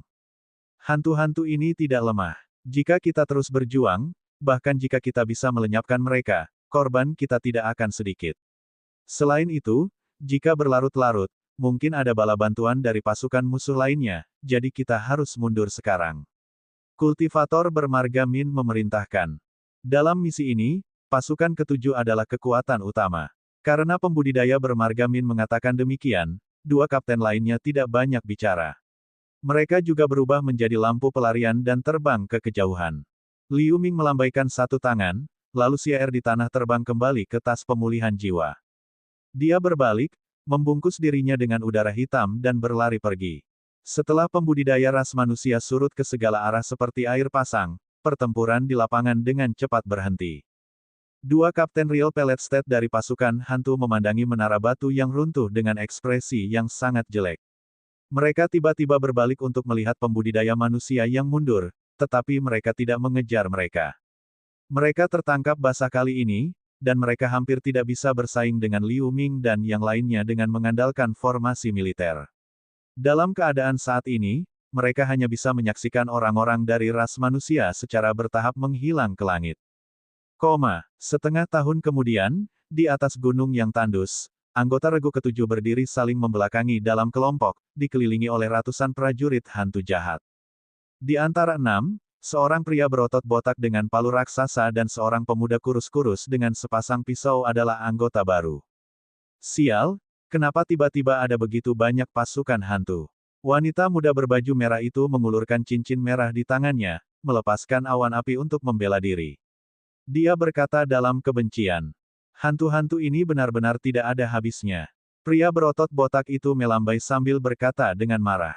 Yang lain juga menyalurkan senjata spiritual mereka untuk menahan serangan seperti gelombang dengan tatapan sedih. Hanya Kapten Min dan Liu Ming yang masih tetap tenang. Untungnya, hanya ada dua kapten hantu di pasukan hantu yang terkepung, dan jumlah letnan hantu tidak terlalu besar, jadi situasinya tidak sepenuhnya tanpa harapan. Liu Ming melihat sekeliling dengan cepat, dan dia menghela nafas sedikit dalam pikirannya. Pasukan ketujuh seharusnya melakukan misi pengintaian sederhana kali ini, tetapi mereka tiba-tiba jatuh ke penyergapan brigade tentara hantu. Untungnya, pasukan hantu tidak membentuk barisan hantu kali ini, jadi situasinya lebih baik daripada saat melakukan misi pertama. Semuanya, semakin lama waktu yang dibutuhkan, semakin buruk bagi kita. Saya akan menciptakan kesempatan untuk semua orang nanti. Anda hanya menangkap kesempatan untuk menerobos. Pembudidaya bermarga bibir Min bergerak sedikit dan mengirimkan suaranya ke semua orang yang hadir. Yang lain tergerak setelah mendengar itu. Kultivator bermarga Min segera membungkus dirinya dengan cahaya pedang abu-abu dan menyapu ke depan dalam cahaya pedang abu-abu raksasa 180 meter. Lusinan pion hantu di depan mereka ngeri, tapi sudah terlambat, 30 pion hantu tercabik-cabik oleh sapuan ini. Tidak jauh dari sana, seorang kapten hantu dengan baju besi hijau tertawa aneh, kemudian muncul dengan kedipan di depan cahaya pedang yang diubah oleh kultivator bermarga Min. Itu mengangkat cakar hantu raksasanya, menyerang 5 lampu cakar hitam hijau ke kultivator bermarga Min. Ledakan, lampu cakar dan cahaya pedang menemui jalan buntu. Yang lain juga merespon dengan cepat. Tak lama setelah pembudidaya bermarga Min bergerak, mereka bergegas ke segala arah dengan pemahaman diam-diam. Untuk sementara waktu, suara pertempuran datang satu demi satu. Mencari kematian. Jangan biarkan siapapun pergi, bunuh semua manusia ini. Kapten hantu berambut merah lainnya melihat ini dan memberi perintah dengan keras. Lebih dari 100 hantu di lapisan terluar tiba-tiba melolong serempak. Yinki mereka mengembun menjadi tirai cahaya hitam silinder yang menutupi regu ketujuh di dalamnya. Semua fluktuasi kekuatan spiritual dan berbagai warna cahaya langsung terhalang begitu mereka menyentuh tirai cahaya silinder. Itu bahkan tidak berfluktuasi sedikit pun. Ketika seorang kapten hantu berambut merah melihat ini, ia meraung kegirangan. Itu melintas dan melambaikan dua tangan, meluncurkan bayangan cakar hitam yang tak terhitung jumlahnya pada dua pembudidaya manusia yang lebih dekat. Salah satunya adalah wanita muda dengan gaun merah dan yang lainnya adalah Liu Ming. Wanita muda berbaju merah terkejut dengan penampilan kapten hantu, 4 pakaian merah terbang keluar dan membentuk perisai lampu merah di depannya. Suara berderak datang. Meskipun perisai cahaya menghalangi bayangan cakar, wanita muda dengan gaun merah masih berhenti. Di sisi lain, Liu Ming telah berubah menjadi bola kabut hitam yang berputar cepat. Ketika bayangan cakar hitam mencapai, dia mengubah arahnya dan melarikan diri ke samping. Meskipun beberapa bayangan cakar gelap menghantam udara hitam, ada perasaan memukul sama sekali. Bola kabut hitam menabrak pasukan hantu dalam sekejap mata. Ketika kapten hantu berambut merah melihat pemandangan ini, itu tampak terkejut. Itu menyeduh langkah selanjutnya dengan melambaikan kedua tangan. Pada saat ini, gemuruh datang. Ledakan yang menghancurkan bumi datang dari pertempuran antara kultivator bermarga Min dan kapten hantu lainnya. Bab 1028, Hantu Etiril dan Batu Darah Hantu. Awan jamur merah terang yang besar tiba-tiba meletus, dan sinar api merah naik ke langit, kolom tiba-tiba naik ke langit dalam ledakan. Untuk sementara, kultivator bermarga Min dan kapten hantu berbaju hijau tidak terlihat sama sekali. Di dekat pertempuran di antara mereka, puluhan pion hantu langsung ditelan oleh sinar api tanpa membuat teriakan. Gelombang kejut besar tiba-tiba menyapu area sekitar 300 meter. Letnan hantu dan pion hantu dengan cepat menghindar. Tirai cahaya hitam silinder juga bergetar seketika. Kapten hantu berambut merah itu sangat terkejut ketika melihat ini. Itu harus mengabaikan pengejaran Liu Ming dan wanita muda itu dan pergi ke pusat ledakan. Pada saat ini, cahaya pedang abu-abu terbang keluar dari sinar api dan mengenai tirai cahaya hitam. Bang! Petik 2. Lubang 6 meter dibuka oleh cahaya pedang abu-abu di tirai cahaya hitam yang tidak stabil. Cahaya pedang abu-abu berkedip lagi dan terbang ke kejauhan. Perubahan ini menyebabkan lubang di tirai cahaya silinder, dan formasi juga kacau setelah disapu oleh ledakan. Tahan formasi. Jangan biarkan yang lain kabur. Melihat ini, kapten hantu berambut merah itu berteriak putus asa. Melihat ini, Liu Ming membuat gerakan, dan pedang roda pahit berubah menjadi bayangan pedang ungu sepanjang 30 meter. Suara mendesing. Cahaya pedang ungu tebal melintas ke arah lubang besar. Pion hantu berubah menjadi debu di bawah cahaya pedang. Kapten hantu berambut merah itu meraung dan melambaikan kedua tangannya. Gelombang cakar hantu muncul, mencoba menghalangi cahaya pedang. Saat berikutnya, cahaya kemasan menyapu. Bon Scorpion dirilis oleh Liu Ming di beberapa titik. Tubuh besar kapten hantu berambut merah itu mengeluarkan suara mendesis setelah menyentuh cahaya kemasan ini, lalu menghindar dengan cemas. Tanpa halangan, cahaya pedang ungu menyala dan menghantam lubang besar yang dibuka oleh pembudidaya bermarga Min pecah. Ledakan. Lubang besar yang semula berukuran 6, tiba-tiba melebar menjadi 15 meter. Pada saat ini, Liu Ming mengubah gerakan, lalu dia membawa CR dan berubah menjadi cahaya pedang ungu, melarikan diri melalui lubang besar. Pada saat yang sama, anggota tim lainnya juga menggunakan kekuatan magis penyelamat hidup mereka tanpa menahan diri. Pemuda itu awalnya tidak jauh dari pembudidaya bermarga Min. Dia mengambil manik bulat hijau dan menghancurkannya. Seekor naga angin hijau membungkusnya dan membawanya keluar dari lubang besar dengan segera. Di sisi lain, pria berotot botak dan pria muda kurus jelek berdiri saling membelakangi. Pria berotot botak itu tiba-tiba berbalik ke satu sisi dan melemparkan palu raksasa di tangannya ke arah lubang besar, lalu dia meludahkan darah ke palu raksasa itu. Dengan raungan yang memekakkan telinga, bayangan palu abu-abu besar tiba-tiba muncul dan membantingnya ke depan. Pria berotot itu melompat dengan raungan keras, menutupi dirinya dengan perisai perak pucat. Dia mengikuti palu besar keluar dari lubang besar sambil mengambil beberapa serangan dari pion hantu. Pemuda jelek dan kurus itu juga tidak mau ketinggalan, dua bilah di tangannya telah berubah menjadi dua bilah lampu. Sinar api hitam merah menyerbu ke arah lubang besar dan melarikan diri darinya. Gerakan wanita muda dengan gaun merah adalah yang paling lambat, tetapi dia juga segera bereaksi. Dia melambai, dan jimat kristal putih terbang keluar dari tangannya.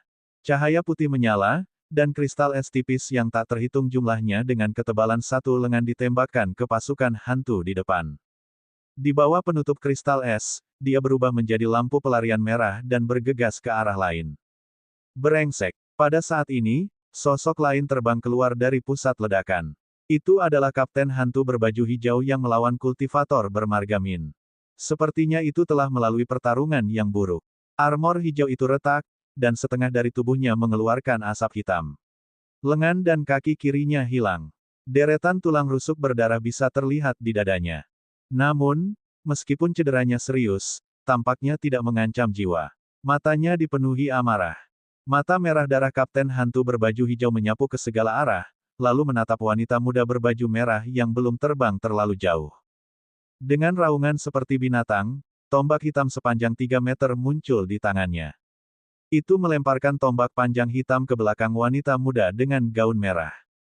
Wanita muda dengan gaun merah sudah bergegas keluar beberapa puluh meter pada saat ini. Ketika dia hendak melarikan diri dari pengepungan pasukan hantu, suara melengking yang menusuk tiba-tiba datang dari belakang. Wanita muda itu terkejut. Dia meluncurkan cahaya perak. Sebuah medali perak berbentuk berlian terbang keluar dan diblokir di belakangnya. Setelah melakukan ini, dia melihat ke belakang dan sedikit terkejut. Tidak ada apa-apa di belakangnya. Wanita muda berbaju merah itu terkejut sesaat. Sebelum dia bisa mengerti, suara melengking itu sudah dekat. Tombak hitam yang jaraknya belasan meter mengenai medali perak dengan kecepatan kilat. Cahaya hitam dan cahaya perak saling terkait, tetapi saat tombak hitam bergetar, medali perak itu tertusuk seperti kertas. Kemudian tombak itu melesat ke perut seorang wanita muda berbaju merah dan meledak. Wanita muda itu menjerit, dan tubuhnya berubah menjadi potongan-potongan daging dan berceceran ke segala arah. Sebelum jiwanya bisa terbang keluar, itu dihilangkan oleh cahaya hitam. Ratusan meter jauhnya, Liu Ming mendengar jeritan dan melihat ke belakang dengan sedikit penyesalan di matanya. Setelah itu, cahaya ungu menyala dan menghilang di udara. 2 tahun kemudian, di suatu tempat di gua bawah tanah yang gelap. Lusinan makhluk hantu gelap seperti hantu melayang-layang di ruang gua, mengelilingi sosok di tengah. Pria itu adalah Liu Ming. Sihir di sampingnya. Tanda jengger emas di dahinya memancarkan cahaya keemasan samar, menjauhkan hantu-hantu yang mengambang itu dari Liu Ming bahkan jika mereka tergoda oleh darah Liu Ming. Liu Ming tidak melihat hantu di sekitarnya. Setelah ragu-ragu sejenak, dia melangkah maju dan mencari sesuatu di sekitar gua. Setelah berjalan di sepanjang gua selama 1/4 jam, ada semakin banyak hantu di sekitarnya, dan beberapa hantu besar muncul. Tiba-tiba, Liu Ming melihat sesuatu di dinding di sebuah gua tidak jauh. Dia melambai dan meluncurkan cahaya hitam. Bang! Petik 2. Sepotong besar dinding batu hancur, dan batu kristal coklat tua seukuran kepalan tangan jatuh darinya. Garis seperti pembuluh darah bisa terlihat di sana, memancarkan aura khusus yang sedikit berbau seperti darah. Menemukan bagian lain. Dia tampak bahagia. Alasan mengapa dia datang ke gua bawah tanah kali ini adalah untuk mengambil misi pengumpulan dari sekte untuk mengumpulkan beberapa biji batu darah hantu, yang hanya dapat ditemukan di jalan hantu jahat.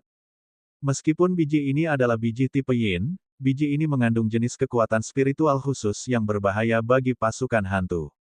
Sekarang perang akan segera terjadi, tentara cahaya emas mengumpulkan mereka dalam jumlah besar. Gua ini adalah tambang batu darah hantu. Sayangnya, ada makhluk hantu halus yang tak terhitung jumlahnya yang tinggal di dalamnya. Meskipun makhluk hantu semacam ini memiliki kecerdasan yang rendah, ia suka menyedot roh pembudidaya, dan tubuhnya seperti bayangan, sehingga serangan normal hampir tidak dapat merusaknya. Karena itu, tidak banyak pembudidaya yang berani datang ke sini untuk mengumpulkan batu darah hantu. Bau batu darah hantu yang terpancar tampaknya telah memicu hantu halus di sekitarnya. Yang lebih besar akhirnya tidak bisa menahan diri dan menerkam ke arah Liu Ming. Liu Ming mengerutkan kening. Dia menepuk bahunya, dan hantu banteng hijau belasan meter muncul dengan lampu hijau. Pergi. Dengan lambaian tangannya, hantu banteng hijau melintas menuju hantu terbesar, membuka mulutnya dan menelan hantu itu dengan pusaran hijau. Hantu itu dimakan meskipun perjuangannya putus asa. Hantu halus lainnya dikejutkan oleh ini, dan mereka segera berhenti dan berbalik. Namun, sebelum hantu halus ini melarikan diri jauh, mereka masih berhenti di dekatnya, menatap Liu Ming dengan tatapan enggan. Tuan, hantu-hantu ini sangat mengganggu. Biarkan aku menyingkirkan mereka semua. Xier cemberut ketika dia melihat hantu-hantu halus yang berkeliaran di kejauhan. Ayo cepat dan kumpulkan batu darah hantu, jangan ganggu mereka.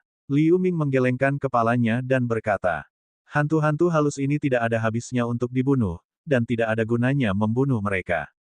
Bahkan jika Cehuan Totem bisa melahap mereka, itu akan meningkatkan Cehuan karena kekuatan mereka terlalu rendah.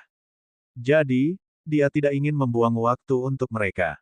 Begitu dia berkata, dia meluncurkan simbol, dan Cehuan Pantasem kembali dan berhenti di atasnya. Xier mengangguk dan tidak mengatakan apa-apa. Dia hanya melihat hantu halus di sekitarnya dengan jejak niat membunuh, dan tanda jengger emas di dahinya sedikit cerah. Setelah Liu Ming menyingkirkan batu kristal coklat tua, dia terus berjalan menuju ke dalaman gua. Melihat ini, Xier meringis pada hantu-hantu halus, dan dia segera mengikutinya pergi. Tuan, setelah kita menyerahkan barang-barang ini, bisakah kita mendapatkan banyak poin kontribusi lagi? Di kedalaman gua, ada suara samar seorang gadis yang mengobrol. Bab 1029, Benteng Taitian. Waktu berlalu cepat. Sudah 5 tahun sejak Liu Ming datang ke Evil Ghostway. Di daerah dataran 100 mil di utara lembah Black Peak, sebuah benteng raksasa yang megah terletak di sini. Daerah itu 2 kali ukuran kota cahaya emas. Tanda pertempuran di dinding luar seperti lubang besar dan kecil, retakan, seolah-olah menceritakan kepada orang-orang pemandangan masa lalu yang pernah dialami kota ini. Di dinding benteng, ada busur raksasa, ketapel dan peralatan skala besar lainnya berbaris. Ada juga puluhan menara silinder di sekitar benteng. Masing-masing setinggi puluhan kaki dan bertuliskan rune yang tak terhitung jumlahnya. Ini adalah Benteng Taitian, benteng terbesar dari 4 sekte besar manusia di jalan hantu jahat. Di benteng saat ini, tim pembudidaya yang mengenakan baju besi dari legiun utama yang berbeda dapat terlihat berjalan dari waktu ke waktu. Mereka semua tampak serius. Seluruh benteng dipenuhi dengan suasana tegang. Tiba-tiba, ada beberapa peluit dari utara, menyebabkan para pembudidaya yang ditempatkan di dinding benteng utara untuk melihat ke atas. Tidak apa-apa. Tim patroli kembali. Anggota kelompok lainnya menghela nafas lega ketika suara seorang pria parubaya yang mengenakan kostum kapten putih terdengar. Dalam sekejap mata, cahaya pelarian di kejauhan datang ke dinding benteng utara dalam beberapa kilatan. Kapten tim adalah seorang pria parubaya berjubah kuning. Dia hanya tampak berusia 30-an. Wajahnya terlihat sedikit berubah-ubah. Kultivasinya telah mencapai tahap real pellet stage selanjutnya. Ada lebih dari selusin pembudidaya di belakangnya. Mereka mengenakan kostum 4 legiun besar berwarna biru, kuning, putih dan hitam. Mereka semua berada di negara pelet Sudo, tetapi fluktuasi kekuatan spiritual mereka tidak lebih lemah dari pembudidaya tahap awal negara pelet nyata. Oke, pasti melelahkan bagi kalian semua. Kembali dan istirahat dulu, tapi jangan terlalu santai. Kami tidak tahu apakah pasukan hantu akan menyerang di sini. Pria parubaya berjubah kuning berkata dengan suara yang dalam. Ya, selusin pembudidaya di periode negara pelet Sudo mengangguk setuju. Pria parubaya berjubah kuning melambaikan tangannya, dan yang lainnya meninggalkan tembok benteng, hanya menyisakan seorang pria muda berbaju besi hijau. Itu adalah Liu Ming. Dia melihat ke arah benteng Taitian di kejauhan dengan ekspresi bermartabat. Setelah beberapa saat, dia juga terbang menuruni tembok benteng dan berhenti di sebuah rumah batu berbentuk bundar tidak jauh dari tembok benteng utara. Setelah meluncurkan simbol, dia dengan cepat berjalan ke rumah batu. Ini adalah tempat tinggal sementara yang sederhana. Meskipun areanya tidak besar, perabotannya tersedia. Ada beberapa mantra pemblokiran. Itu dianggap sebagai rumah gua kecil yang layak. Liu Ming menghela nafas ringan, berjalan ke tempat tidur, duduk bersila dan merenung. Selama 5 tahun ini, pertempuran antara 4 tentara utama dan tentara hantu menjadi semakin sengit. Pada awalnya, mereka hanya bertarung di daerah pinggiran. 4 pasukan utama mengandalkan keunggulan geografis benteng di berbagai tempat, sehingga mereka masih bisa bertahan tanpa berkeringat. Seiring berjalannya waktu, serangan pasukan hantu semakin sengit. Mereka mulai mengepung kota-kota. Lingkup pengaruh 4 pasukan utama terus berkurang. Sekarang, dari 19 benteng tentara cahaya emas, 8 telah jatuh. Ini sama dengan 3 legiun lainnya. Menghadapi serangan agresif tentara hantu, Sekte Taking telah mengirimkan 2 bala bantuan berturut-turut, yang nyaris menghentikan invasi tentara hantu. Baru-baru ini, situasi pertempuran telah meningkat. Selain menyerang berbagai benteng, pasukan hantu juga mengumpulkan sejumlah besar pasukan di sekitar kota cahaya emas, kota Haoki, kota penakluk iblis, dan kota boneka, memberikan momentum agresif. Meskipun menurut sudut pandang biasa, setiap 100 tahun atau lebih, pasukan hantu akan melancarkan serangan besar. Meskipun sudah waktunya sekarang, skala pasukan hantu telah jauh melampaui invasi sebelumnya. Omong-omong, asal-usul pasukan hantu ini adalah sebuah misteri. Setelah bertahun-tahun berhubungan, meskipun pembudidaya manusia memiliki pemahaman kasar tentang kekuatan permukaan pasukan hantu, mereka tidak dapat mengatakan berapa banyak kekuatan tersembunyi yang mereka miliki. Menghadapi situasi ini, keempat pasukan utama tidak punya pilihan selain bersatu kembali, memikirkan rencana untuk menghadapi serangan skala besar pasukan hantu. Benteng Taitian ini adalah pusat terpenting antara kota-kota utama dari 4 legiun utama pembudidaya manusia. Itu tidak boleh hilang, meskipun berada di daerah yang relatif terbelakang. 4 legiun utama baru-baru ini memilih sekelompok orang elit, bersama dengan para pembela yang awalnya ditempatkan di benteng, untuk mencegah serangan diam-diam dari pasukan hantu. Liu Ming dikirim ke tempat ini lebih dari 10 hari yang lalu karena kinerja yang luar biasa dalam banyak misi dalam beberapa tahun terakhir. Saat dia sedang berpikir, ada ketukan di pintu. Dia bangkit dan membuka pintu, hanya untuk melihat seorang wanita berambut pendek dengan baju besi hijau berdiri di luar pintu. Itu adalah Xiao Wu. Tekanan spiritual samar yang datang dari wanita ini telah menembus real pellet state. Setelah melalui cobaan hidup dan mati 5 tahun yang lalu, dia akhirnya mengambil kesempatan untuk menerobos. Setelah periode mundur, dia akhirnya berhasil memadatkan pelet nyata belum lama ini. Awalnya, setelah dia mencapai tujuan ini, dia akan kembali ke Tousan Spirit Mountain Rank, tetapi Evil Ghostway sangat membutuhkan tenaga kerja.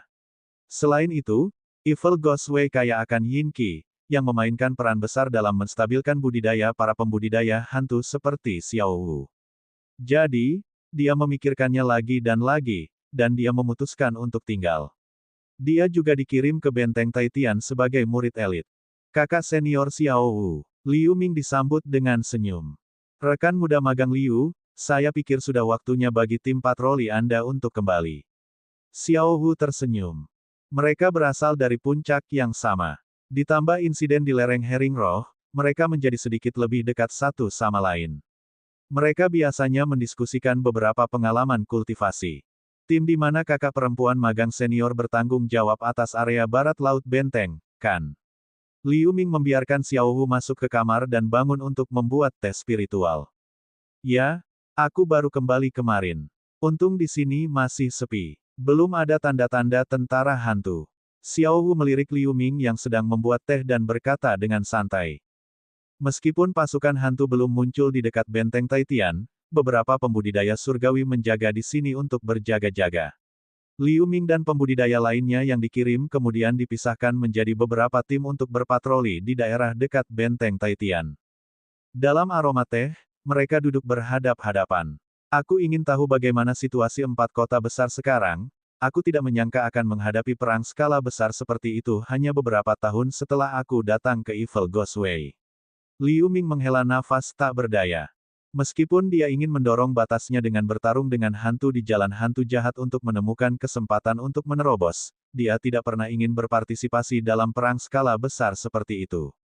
Bagaimanapun, dalam perang legiun skala besar, bahkan seorang kultivator memiliki tingkat kultivasi yang tinggi.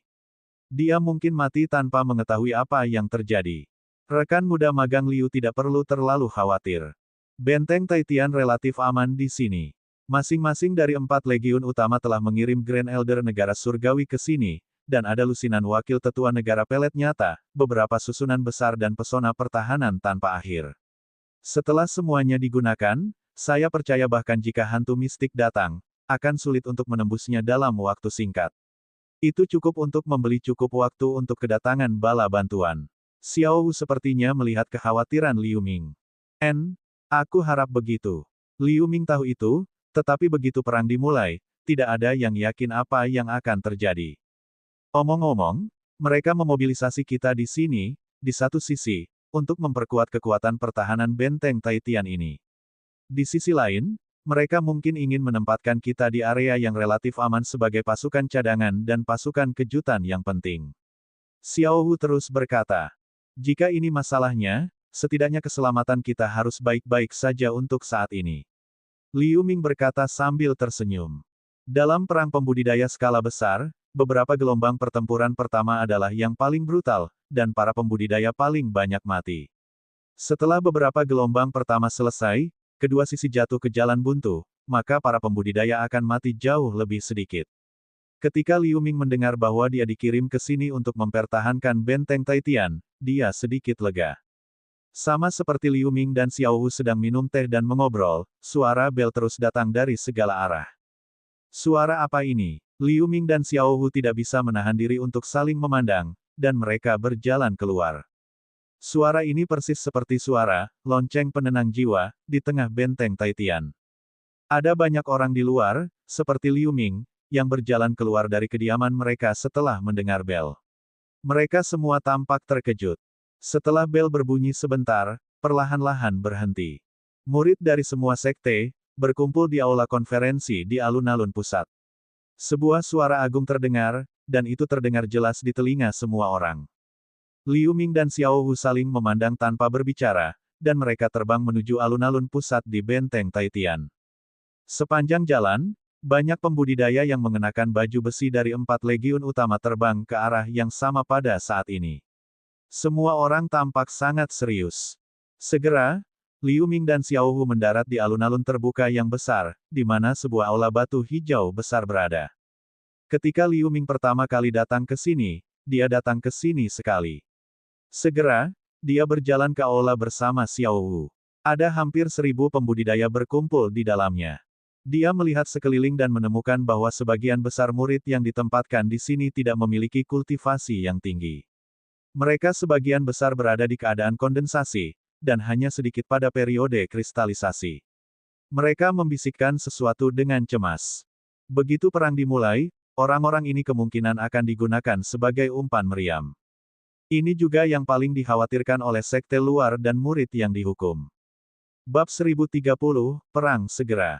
Para pembudidaya yang berkumpul di aula utama secara kasar dibagi menjadi 4 kelompok.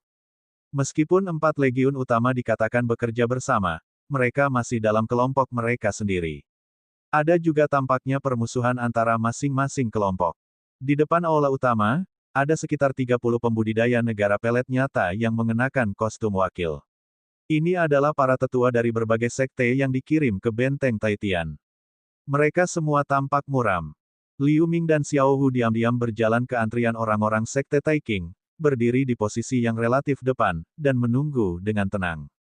Pada saat berikutnya, para pembudidaya memasuki aula satu demi satu, membuat jumlah orang di aula perlahan mencapai skala ratusan. 10 menit kemudian, dengan suara langkah kaki rendah dan kuat yang datang dari aula belakang, kebisingan di aula menghilang dalam sekejap. Segera setelah itu, seorang lelaki tua dengan janggut hitam tebal dan wajah hitam keluar dari belakang. Setelah berdiri diam, dia melirik ke seberang aula sesuka hati. Ini adalah pembudidaya negara surgawi yang dikirim oleh Sekte Pekerjaan Alam, Penatua Fang. Bibir Xiao Hu bergerak sedikit, dan suara itu terdengar di telinga Liu Ming.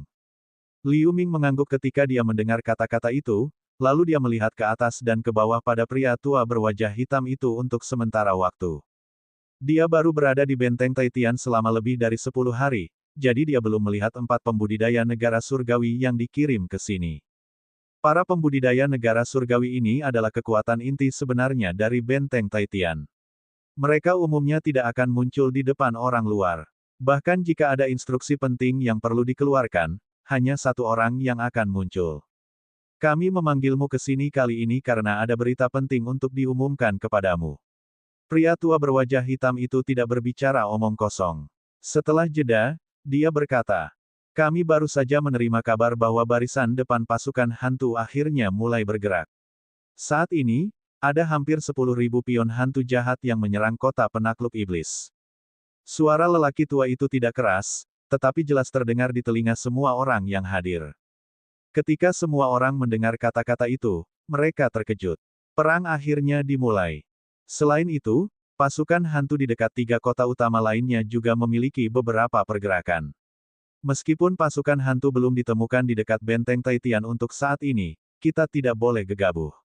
Lewati perintah untuk memanggil semua patroli kembali. Mulai saat ini, semua orang dalam keadaan siaga. Pria tua berwajah hitam itu berkata dengan suara yang dalam. Ya, ketika semua orang di aula mendengar kata-kata itu, hati mereka bergetar. Mereka sepakat serempak, dan suara itu bergema di seluruh aula seperti gemuruh guntur. Oke, Wakil Tetua, kamu harus pergi bersama para murid dan bersiap untuk pertempuran yang akan datang. Orang-orang yang dikirim dari 4 legiun utama akan tetap tinggal. Ekspresi lelaki tua berwajah hitam itu melunak, lalu dia berkata kepada Wakil Tetua yang berdiri di depan aula. Wakil Tetua segera setuju, kemudian mereka membawa murid yang ditempatkan di bawah yurisdiksi masing-masing dan meninggalkan aula dengan tertib. Segera, hanya ada sekitar 100 orang yang tersisa di aula, tetapi sebagian besar dari orang-orang ini adalah elit dari berbagai sekte pada periode negara pelet Sudo. Di antara mereka, ada lebih dari selusin pembudidaya tahap awal dan menengah real pelet state. Ini benar-benar kekuatan tempur yang sangat besar. Tidak ada maksud lain untuk meninggalkanmu di sini. Meskipun Anda berdua memiliki kekuatan yang baik, Anda menghadapi perang skala besar. Ini adalah yang paling tidak disarankan untuk bertarung secara terpisah.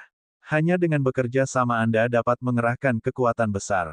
Berikut adalah beberapa rencana kerjasama yang harus saya sampaikan kepada kalian.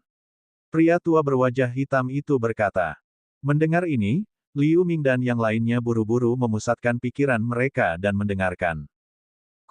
Saat benteng Taitian sedang bersiap untuk pertempuran, pasukan hantu di luar kota cahaya emas, kota Haoki, dan kota boneka juga melancarkan serangan. Pertempuran sengit telah benar-benar pecah. Di sekitar kota cahaya emas, itu sudah dikelilingi oleh lingkaran padat Yin Qi hitam. Tiba-tiba, Yin Qi yang padat, yang diam di sekelilingnya, mulai berjatuhan dengan keras. Pada saat yang sama, ada keributan di seluruh kota cahaya emas. Sekelompok pembudidaya dengan baju besi hijau bergegas ke kepala kota dengan kecepatan kilat, dan busur raksasa di tembok kota tiba-tiba memancarkan semburan cahaya yang menyilaukan. Di bawah penyesuaian pembudidaya di sekitarnya, mereka semua membidik jarak. Di atas kota cahaya emas, sekelompok besar pembudidaya diatur menjadi lusinan barisan kecil yang rapi dan seragam di udara. Setiap palankes terdiri dari lebih dari 20 pembudidaya, dan dipimpin oleh seorang pembudidaya negara pelet nyata. Pemimpin regu ketujuh, pembudidaya bermarga Min, juga memimpin tim kecil saat ini, menjaga samping. Setelah memastikan bahwa timnya sudah siap, dia melihat kota di bawah. Mangkuk keberuntungan raksasa di atas menara utama di kota tiba-tiba memancarkan cahaya keemasan ke langit, cahaya keemasan menyebar dan membentuk perisai emas setengah lingkaran raksasa dengan menara sebagai pusatnya. Kultivator bermarga Min mengambil beberapa pandangan sebelum menarik pandangannya dan melihat tembok kota lainnya. Bagian tembok kota itu tampak kosong, dan tidak ada seorang pun prajurit di dekatnya. Beberapa penatua dari negara pelet nyata berdiri di sana, termasuk penatua Hao Yue, penatua bermarga Gu. Di antara mereka berdiri seorang lelaki tua berjubah merah dengan mata biru, yang merupakan salah satu pilar kota cahaya emas, pembudidaya surgawi, Yao Fuwen. Sekte Taiking memiliki 3 pembudidaya negara surgawi di Jalan Hantu Jahat. 1 berada di Benteng Taitian, dan 2 lainnya berada di kota cahaya emas ini. Sekarang pertempuran sudah dekat, dengan pembudidaya negara surgawi di sisinya, pembudidaya bermarga Min tidak bisa membantu tetapi merasa lega. Pada saat ini, langit di sekitar Golden Light City bergemuruh keras. Sosok hitam berangsur-angsur muncul di Yin Qi yang bergulir, lalu mereka berubah menjadi awan hitam yang bergulir. Saat awan gelap mendekat, pion hantu yang padat secara bertahap menjadi lebih jelas, membentang sejauh puluhan mil. Sekilas, setidaknya ada lebih dari 10.000 dari mereka. Namun, selain pion hantu di pasukan hantu, ada juga binatang yin raksasa dengan bentuk aneh. Lebih dari selusin dari mereka tingginya hampir 90 meter, dengan tanduk tajam raksasa di kepala mereka, tanpa mata, dan kulit seperti batu. Mereka membuat raungan memekakkan telinga sambil bergegas menuju tembok kota. Setiap tembok kota memiliki sekitar 3 binatang yin seperti itu. Momentumnya sangat mengejutkan. Menghadapi kemunculan tiba-tiba dari binatang raksasa satu tanduk yin, bahkan pembudidaya bermarga Min merasakan ledakan tekanan mental dan jantungnya berdetak lebih cepat. Di atas tembok kota, lelaki tua bermarga Yao menyaksikan pasukan hantu mendekat di kejauhan, dan dia memberi isyarat. Melihat ini, Hao Yue Tongzi dan yang lainnya mengeluarkan susunan dis satu demi satu dan membisikkan beberapa kata. Lusinan tim di atas Golden Light City tampaknya telah menerima perintah dan menyerbu ke arah binatang yin raksasa pada saat yang sama. Saat tim melaju, mereka tetap dalam formasi, dipimpin oleh pemimpin Real Pelet State. Lebih dari 20 orang berbaris dalam garis yang rapi dan meledak seperti panah raksasa. Di bawah komando susunan dis di tangan para tetua negara pelet nyata di kota, di antara lusinan tim, sinar cahaya ditembakkan ke binatang yin raksasa. Ada suara keras yang menghancurkan bumi. Binatang yin satu tanduk raksasa ini tidak bisa ditembus. Tidak peduli mereka terkena senjata spiritual atau panah raksasa, kecuali untuk mundur beberapa langkah, mereka sama sekali tidak terluka. Ini membuat semua pemimpin tim terlihat terkejut, tetapi dampak dari binatang yin raksasa ini terlalu merajalela. Jika mereka mendarat dengan terburu-buru untuk memblokir mereka, itu seperti memukul batu dengan telur. Saat berikutnya, binatang yin raksasa ini menerjang serangan yang tak terhitung jumlahnya dan bergegas langsung di bawah tembok kota di 4 arah tanpa memperlambat, dan mereka menabrak tembok kota dengan tanduk mereka. Dengan suara gemuruh yang terus-menerus, tirai cahaya keemasan besar yang menutupi seluruh kota cahaya emas bergetar hebat di bawah himpitan binatang yin. Cahaya keemasan memudar sedikit. Untungnya, setelah binatang yin raksasa ini menabrak tembok kota, mereka mundur beberapa langkah dan jatuh ke tanah seolah-olah mereka kelelahan. Ini membuat semua orang menghela nafas lega. Namun, momen penundaan ini telah menyebabkan pasukan hantu ke segala arah maju pesat. Dalam sekejap mata, jarak antara tentara cahaya emas dan tentara hantu berjarak kurang dari beberapa ratus meter. Dalam pasukan tertentu, pembudidaya bermarga Min melihat pasukan hantu yang semakin dekat, dan dia mengeluarkan bendera hijau dan membiarkannya menggantung di atasnya. Cahaya hijau samar menyelimuti seluruh tubuhnya. Setelah itu, dia melemparkan pedang terbang abu-abu, berubah menjadi cahaya pedang raksasa sepanjang 30 meter dan melesat ke depan. Setelah melihat itu, 20 anggota regu juga mengeluarkan bendera hijau dan membungkus diri mereka dengan lampu hijau. Ke-20 bendera hijau berdengung tanpa henti, dan irama suaranya umumnya sama seolah-olah mereka saling bergema. Bendera di atas kepala pembudidaya bermarga Min bersinar terang, dan kekuatan spiritual lebih dari 20 anggota regu terhubung satu sama lain melalui bendera formasi ini dan memasuki tubuh pembudidaya bermarga Min. Dengan peluit pedang yang jelas, cahaya pedang abu-abu berubah menjadi pedang raksasa 600 meter dan menebas pasukan hantu dari jauh. Sebuah gemuruh. Tempat di mana cahaya pedang jatuh. Meskipun lusinan hantu di depan mencoba melawan, mereka menghilang tanpa jejak dalam cahaya pedang, dan kemudian cahaya pedang abu-abu besar tiba-tiba meledak. Dengan suara keras yang menghancurkan bumi, ki pedang abu-abu yang tak terhitung jumlahnya meledak ke segala arah, menebas jalan besar di pasukan hantu. Makhluk hantu dan binatang yin di dekatnya langsung dicincang menjadi daging oleh pedang ki. Bagus. Kultivator bermarga Min sangat gembira ketika dia melihat kemenangan di depannya. Tidak jauh dari pasukan mereka, pria berotot berwajah merah bermarga Mu dari pasukan ke-9 juga memimpin lebih dari 20 pembudidaya untuk bertarung dengan sekelompok besar pion hantu. Pria berotot bermarga Mu juga memiliki bendera hijau yang sama di atasnya. Dia mengerang dan membuat gerakan, 2 kapak belati merah menyala dan berubah menjadi 2 ular sanca api sepanjang 30 meter. Bendera di atas pria berotot bermarga Mu bersinar dalam cahaya hijau, kemudian ular sanca api tumbuh hingga ukuran 300 meter dan menyerang pasukan hantu. Bis-bis. Semua hantu dan binatang yin menjerit dan berubah menjadi kok. Regu lain juga menggunakan berbagai cara untuk melancarkan serangan cepat dan kekerasan. Untuk sementara waktu, dengan bantuan bendera hijau, kekuatan spiritual masing-masing regu dikaitkan dengan pemimpin mereka. Serangan mereka di-buff beberapa kali. Tentara hantu tertangkap basah. Mereka menderita kerugian besar pada awal perang. Bab 1031, Abnormalitas. Di tembok kota-kota cahaya emas, Hao Yue Tongzi dan para tetua lainnya sedikit lega saat melihat pemandangan ini. Bendera penuntun spiritual yang dibuat oleh Penatua Yao ini benar-benar menakjubkan. Mereka dapat memusatkan kekuatan spiritual seluruh pasukan pada kapten dan meningkatkan kekuatan serangan beberapa kali. Metode ini belum pernah terjadi sebelumnya. Hao Yue Tongzi berkata dengan kagum. Di alam kultivasi, ada cara untuk menghubungkan kekuatan spiritual seperti ini, tetapi ini membutuhkan pesona yang sangat kompleks dan hanya mungkin dalam kondisi yang sangat keras. Misalnya, para kultivator ini harus berlatih teknik yang sama, dan mereka harus berlatih bersama untuk waktu yang lama. Sungguh menakjubkan bahwa efek ini dapat segera dicapai hanya dengan satu set bendera. Kekaguman Hao Yue Tongzi benar-benar datang dari lubuk hatinya.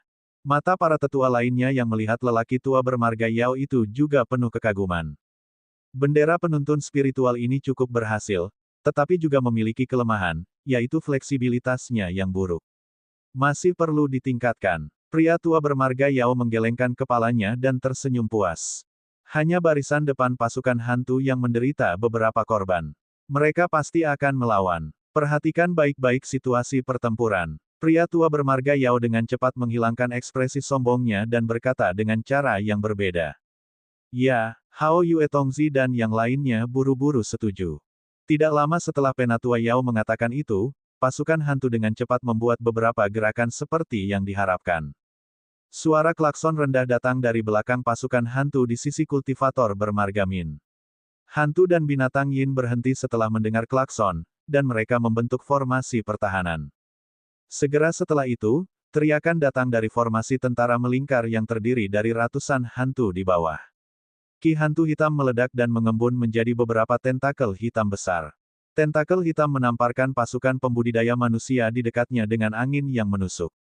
Ini adalah pasukan yang dipimpin oleh kultivator bermarga Min.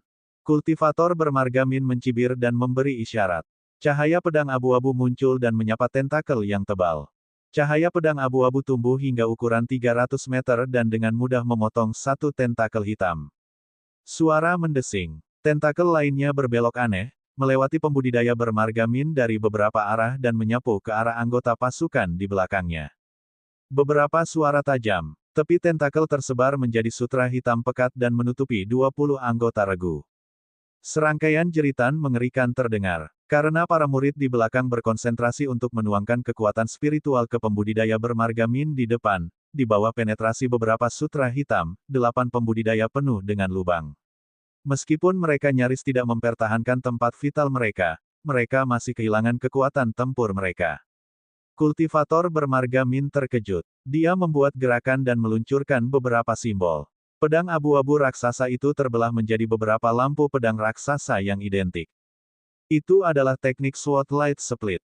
Puff puff puff. Serangkaian suara teredam datang. Beberapa tentakel terputus. Kultivator bermarga Min mendengus dingin dan melambaikan kedua tangannya.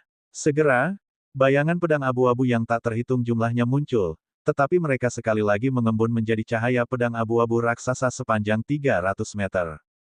Cahaya pedang abu-abu raksasa meledak dengan suara gemuruh yang teredam, menebas ke arah formasi tentara hantu melingkar di bawah. Suara mendesing. Bunga gas hitam muncul dari formasi pasukan hantu dan mengembun menjadi tirai cahaya hitam berbentuk perisai tebal. Suara robekan datang. Tirai cahaya perisai hanya bertahan selama beberapa detik sebelum dihancurkan oleh cahaya pedang raksasa. Cahaya pedang abu-abu terus membanting formasi pasukan hantu dengan momentum yang mendesak. Dengan suara keras, ratusan hantu ditelan oleh cahaya pedang abu-abu hampir dalam sekejap mata. Mereka berubah menjadi potongan-potongan bahkan tanpa satu teriakan pun. Setelah mengalahkan formasi pasukan hantu ini, susunan cakram putih di lengan kultivator bermarga Min tiba-tiba melintas. Sebuah suara datang darinya. Min Rong, cepat dan dukung tim di timur laut di belakangmu. Kultivator bermarga Min melihat ke timur laut setelah mendengar itu. Ada formasi besar yang dibentuk oleh ribuan hantu, bertarung dengan 2 regu pembudidaya manusia. Para pembudidaya manusia bahkan sedikit dirugikan. Dengan lambaian satu tangan, pembudidaya bermarga Min segera terbang menuju tempat itu dengan selusin anggota regu yang tersisa. Di seluruh medan perang, para pembudidaya manusia berada di atas angin karena lokasi geografis mereka yang menguntungkan dan persiapan mereka untuk menyerang. Tentara hantu mampu melawan dengan menggunakan formasi, tetapi formasi tentara tidak bisa bergerak, sehingga mobilitasnya sangat berkurang. Mereka dikalahkan secara terpisah oleh pembudidaya manusia. Adapun binatang Yin itu, meskipun masing-masing dari mereka memiliki kekuatan serangan yang luar biasa, di bawah serangan berantai dari tentara cahaya emas, mereka dibunuh satu persatu. Perang berlangsung selama beberapa jam, dan tiba-tiba terdengar suara klakson dari belakang pasukan hantu. Semua hantu dan binatang Yin di medan perang segera mundur seperti air pasang.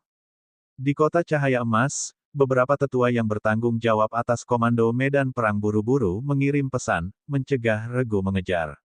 Orang tua bermarga Yao melihat ke arah mundurnya pasukan hantu dengan tatapan kontemplatif. Dalam pertempuran ini, kami memiliki kemenangan besar. Tidak hanya moral kami sangat meningkat, tetapi kami juga sangat meredam semangat pasukan hantu. Melihat ini, para tetua seperti Hao Yue Tongzi menghela nafas lega dan berkata dengan gembira di wajah mereka. Ini hanya kemenangan kecil. Jangan terbawa olehnya. Saya khawatir pertempuran yang sangat sulit masih akan datang. Serangan oleh pasukan hantu ini agak aneh. Mereka pasti sedang merencanakan sesuatu. Orang tua bermarga Yao berkata, lalu dia terbang kembali ke kota cahaya emas. Hao Yue Tongzi, tetua bermarga Gu dan yang lainnya segera tutup mulut ketika mereka mendengar kata-kata itu. Tidak butuh waktu lama bagi para pembudidaya dari luar kota untuk terbang kembali satu demi satu. Dalam pertempuran ini, jumlah korban dari tentara cahaya emas kecil, yang dapat dikatakan bahwa itu adalah kemenangan yang sesungguhnya. Untuk sementara waktu, moral para pembudidaya meningkat tajam. Pada akhir pertempuran tentara cahaya emas, di luar kota Wayang dari Sekte Pekerjaan Alam, hampir 1.000 murid Sekte Pekerjaan Alam mengendarai ratusan kapal terbang besar, mobil terbang, dan binatang boneka raksasa dari berbagai bentuk untuk bertarung dengan lebih dari 10.000 roh jahat. Kapal terbang besar itu berbentuk seperti kapal perang besar berbentuk bulan sabit. Setiap kapal perang memiliki panjang sekitar 90 meter. Ada sekitar 10 murid Sekte Pekerjaan Alam di kapal, dan ada deretan lubang yang mirip dengan moncong senjata di setiap sisi kapal terbang. Dari waktu ke waktu, sinar cahaya tebal diluncurkan dari waktu ke waktu. Dibandingkan dengan kapal terbang, mobil terbang itu jauh lebih kecil. Setiap mobil hanya 1/10 ukuran kapal terbang, tetapi gerakannya lebih fleksibel. Itu juga bisa menembakkan sinar cahaya raksasa. Setiap sinar cahaya dapat menyebabkan ledakan hebat dan ledakan jeritan hantu. Anggota badan yang terputus tersebar ke segala arah. Serangan pasukan hantu sebagian besar dipertahankan oleh perisai cahaya di dinding luar kapal terbang. Semua kapal terbang besar, dibandingkan dengan 5 binatang boneka raksasa, tampak sedikit tidak berarti. Binatang boneka ini tampak mirip dengan kera raksasa. Mereka kebal. Kedua lengan mereka seperti pilar raksasa. Setiap ayunan tampak sangat lambat, tetapi bisa menjatuhkan selusin hantu, lalu mobil terbang di belakang akan menembakkan sinar cahaya ke arah mereka. Dari keseluruhan situasi di medan perang, pembudidaya Sekte Pekerjaan Alam memiliki keunggulan mutlak. Pada saat ini, ada suara klakson bernada rendah dari bagian belakang pasukan hantu, dan semua hantu dengan cepat mulai mundur. Banyak pion hantu yang terlambat untuk melarikan diri dihancurkan oleh sinar cahaya yang tak terhitung jumlahnya. Setelah beberapa saat, pasukan hantu menghilang di kejauhan. Melihat ini, semua pembudidaya Sekte Pekerjaan Alam bersorak. Pada platform setinggi 300 meter di kota Wayang, seorang pria parubaya dengan rambut putih mengawasi dari kejauhan ke arah pasukan hantu dievakuasi dan mengerutkan kening. Adegan yang hampir sama terulang di kota Haoki dan kota penakluk iblis. Meskipun kota-kota utama dari 4 legiun besar semuanya dikepung oleh pasukan hantu, hasilnya adalah para pembudidaya manusia memenangkan kemenangan besar dan mendorong mundur pasukan hantu. Berita tentang kemenangan 4 pasukan manusia utama dalam pertempuran pertama dengan cepat disampaikan. Orang-orang dari benteng Taitian secara alami mengetahuinya dengan sangat cepat. Semangat mereka dibanggakan untuk sementara waktu. Di benteng Taitian, di tempat tinggal sementara, Liu Ming sedang duduk bersila di atas kasur. Sebuah cermin emas berukuran sekitar 1 kaki tergantung di depannya. Dia terus meluncurkan simbol ke dalamnya, mencoba untuk menyempurnakan item ini. Rekan muda magang Liu, apa pendapatmu tentang berita ini? Xiao Wu sedang duduk di kursi kayu di seberangnya, melihat kehalusan Liu Ming sambil memegang slip pesan giok. Saya tidak menyaksikan pertempuran sengit, jadi saya tidak bisa membuat penilaian berdasarkan pesan belaka. Namun, menurut saya, serangan pasukan hantu ini tidak sederhana. Mereka menyerang semua 4 kota dan semuanya mundur. Ini aneh. Liu Ming membuka matanya dan berkata begitu. Junior Fellow Apprentice Liu berpikiran sama denganku. Pasukan hantu seharusnya tidak begitu tanpa tujuan. Mereka seharusnya memiliki semacam rencana khusus yang tidak diketahui. Mata Xiao Wu menunjukkan ekspresi kontemplasi. Serahkan hal-hal ini kepada orang lain untuk dipikirkan. Mari kita bahas kerja sama taktis yang dikatakan Senior Fang. Liu Ming tidak terlalu memikirkannya, dan dia mengubah topik pembicaraan. Itu benar. Bahkan jika situasi pertempuran tidak menguntungkan, hanya para tetua surgawi yang bisa mengkhawatirkannya. Kami benar-benar tidak bisa berbuat apa-apa. Xiao Wu mengangguk lega setelah terkejut.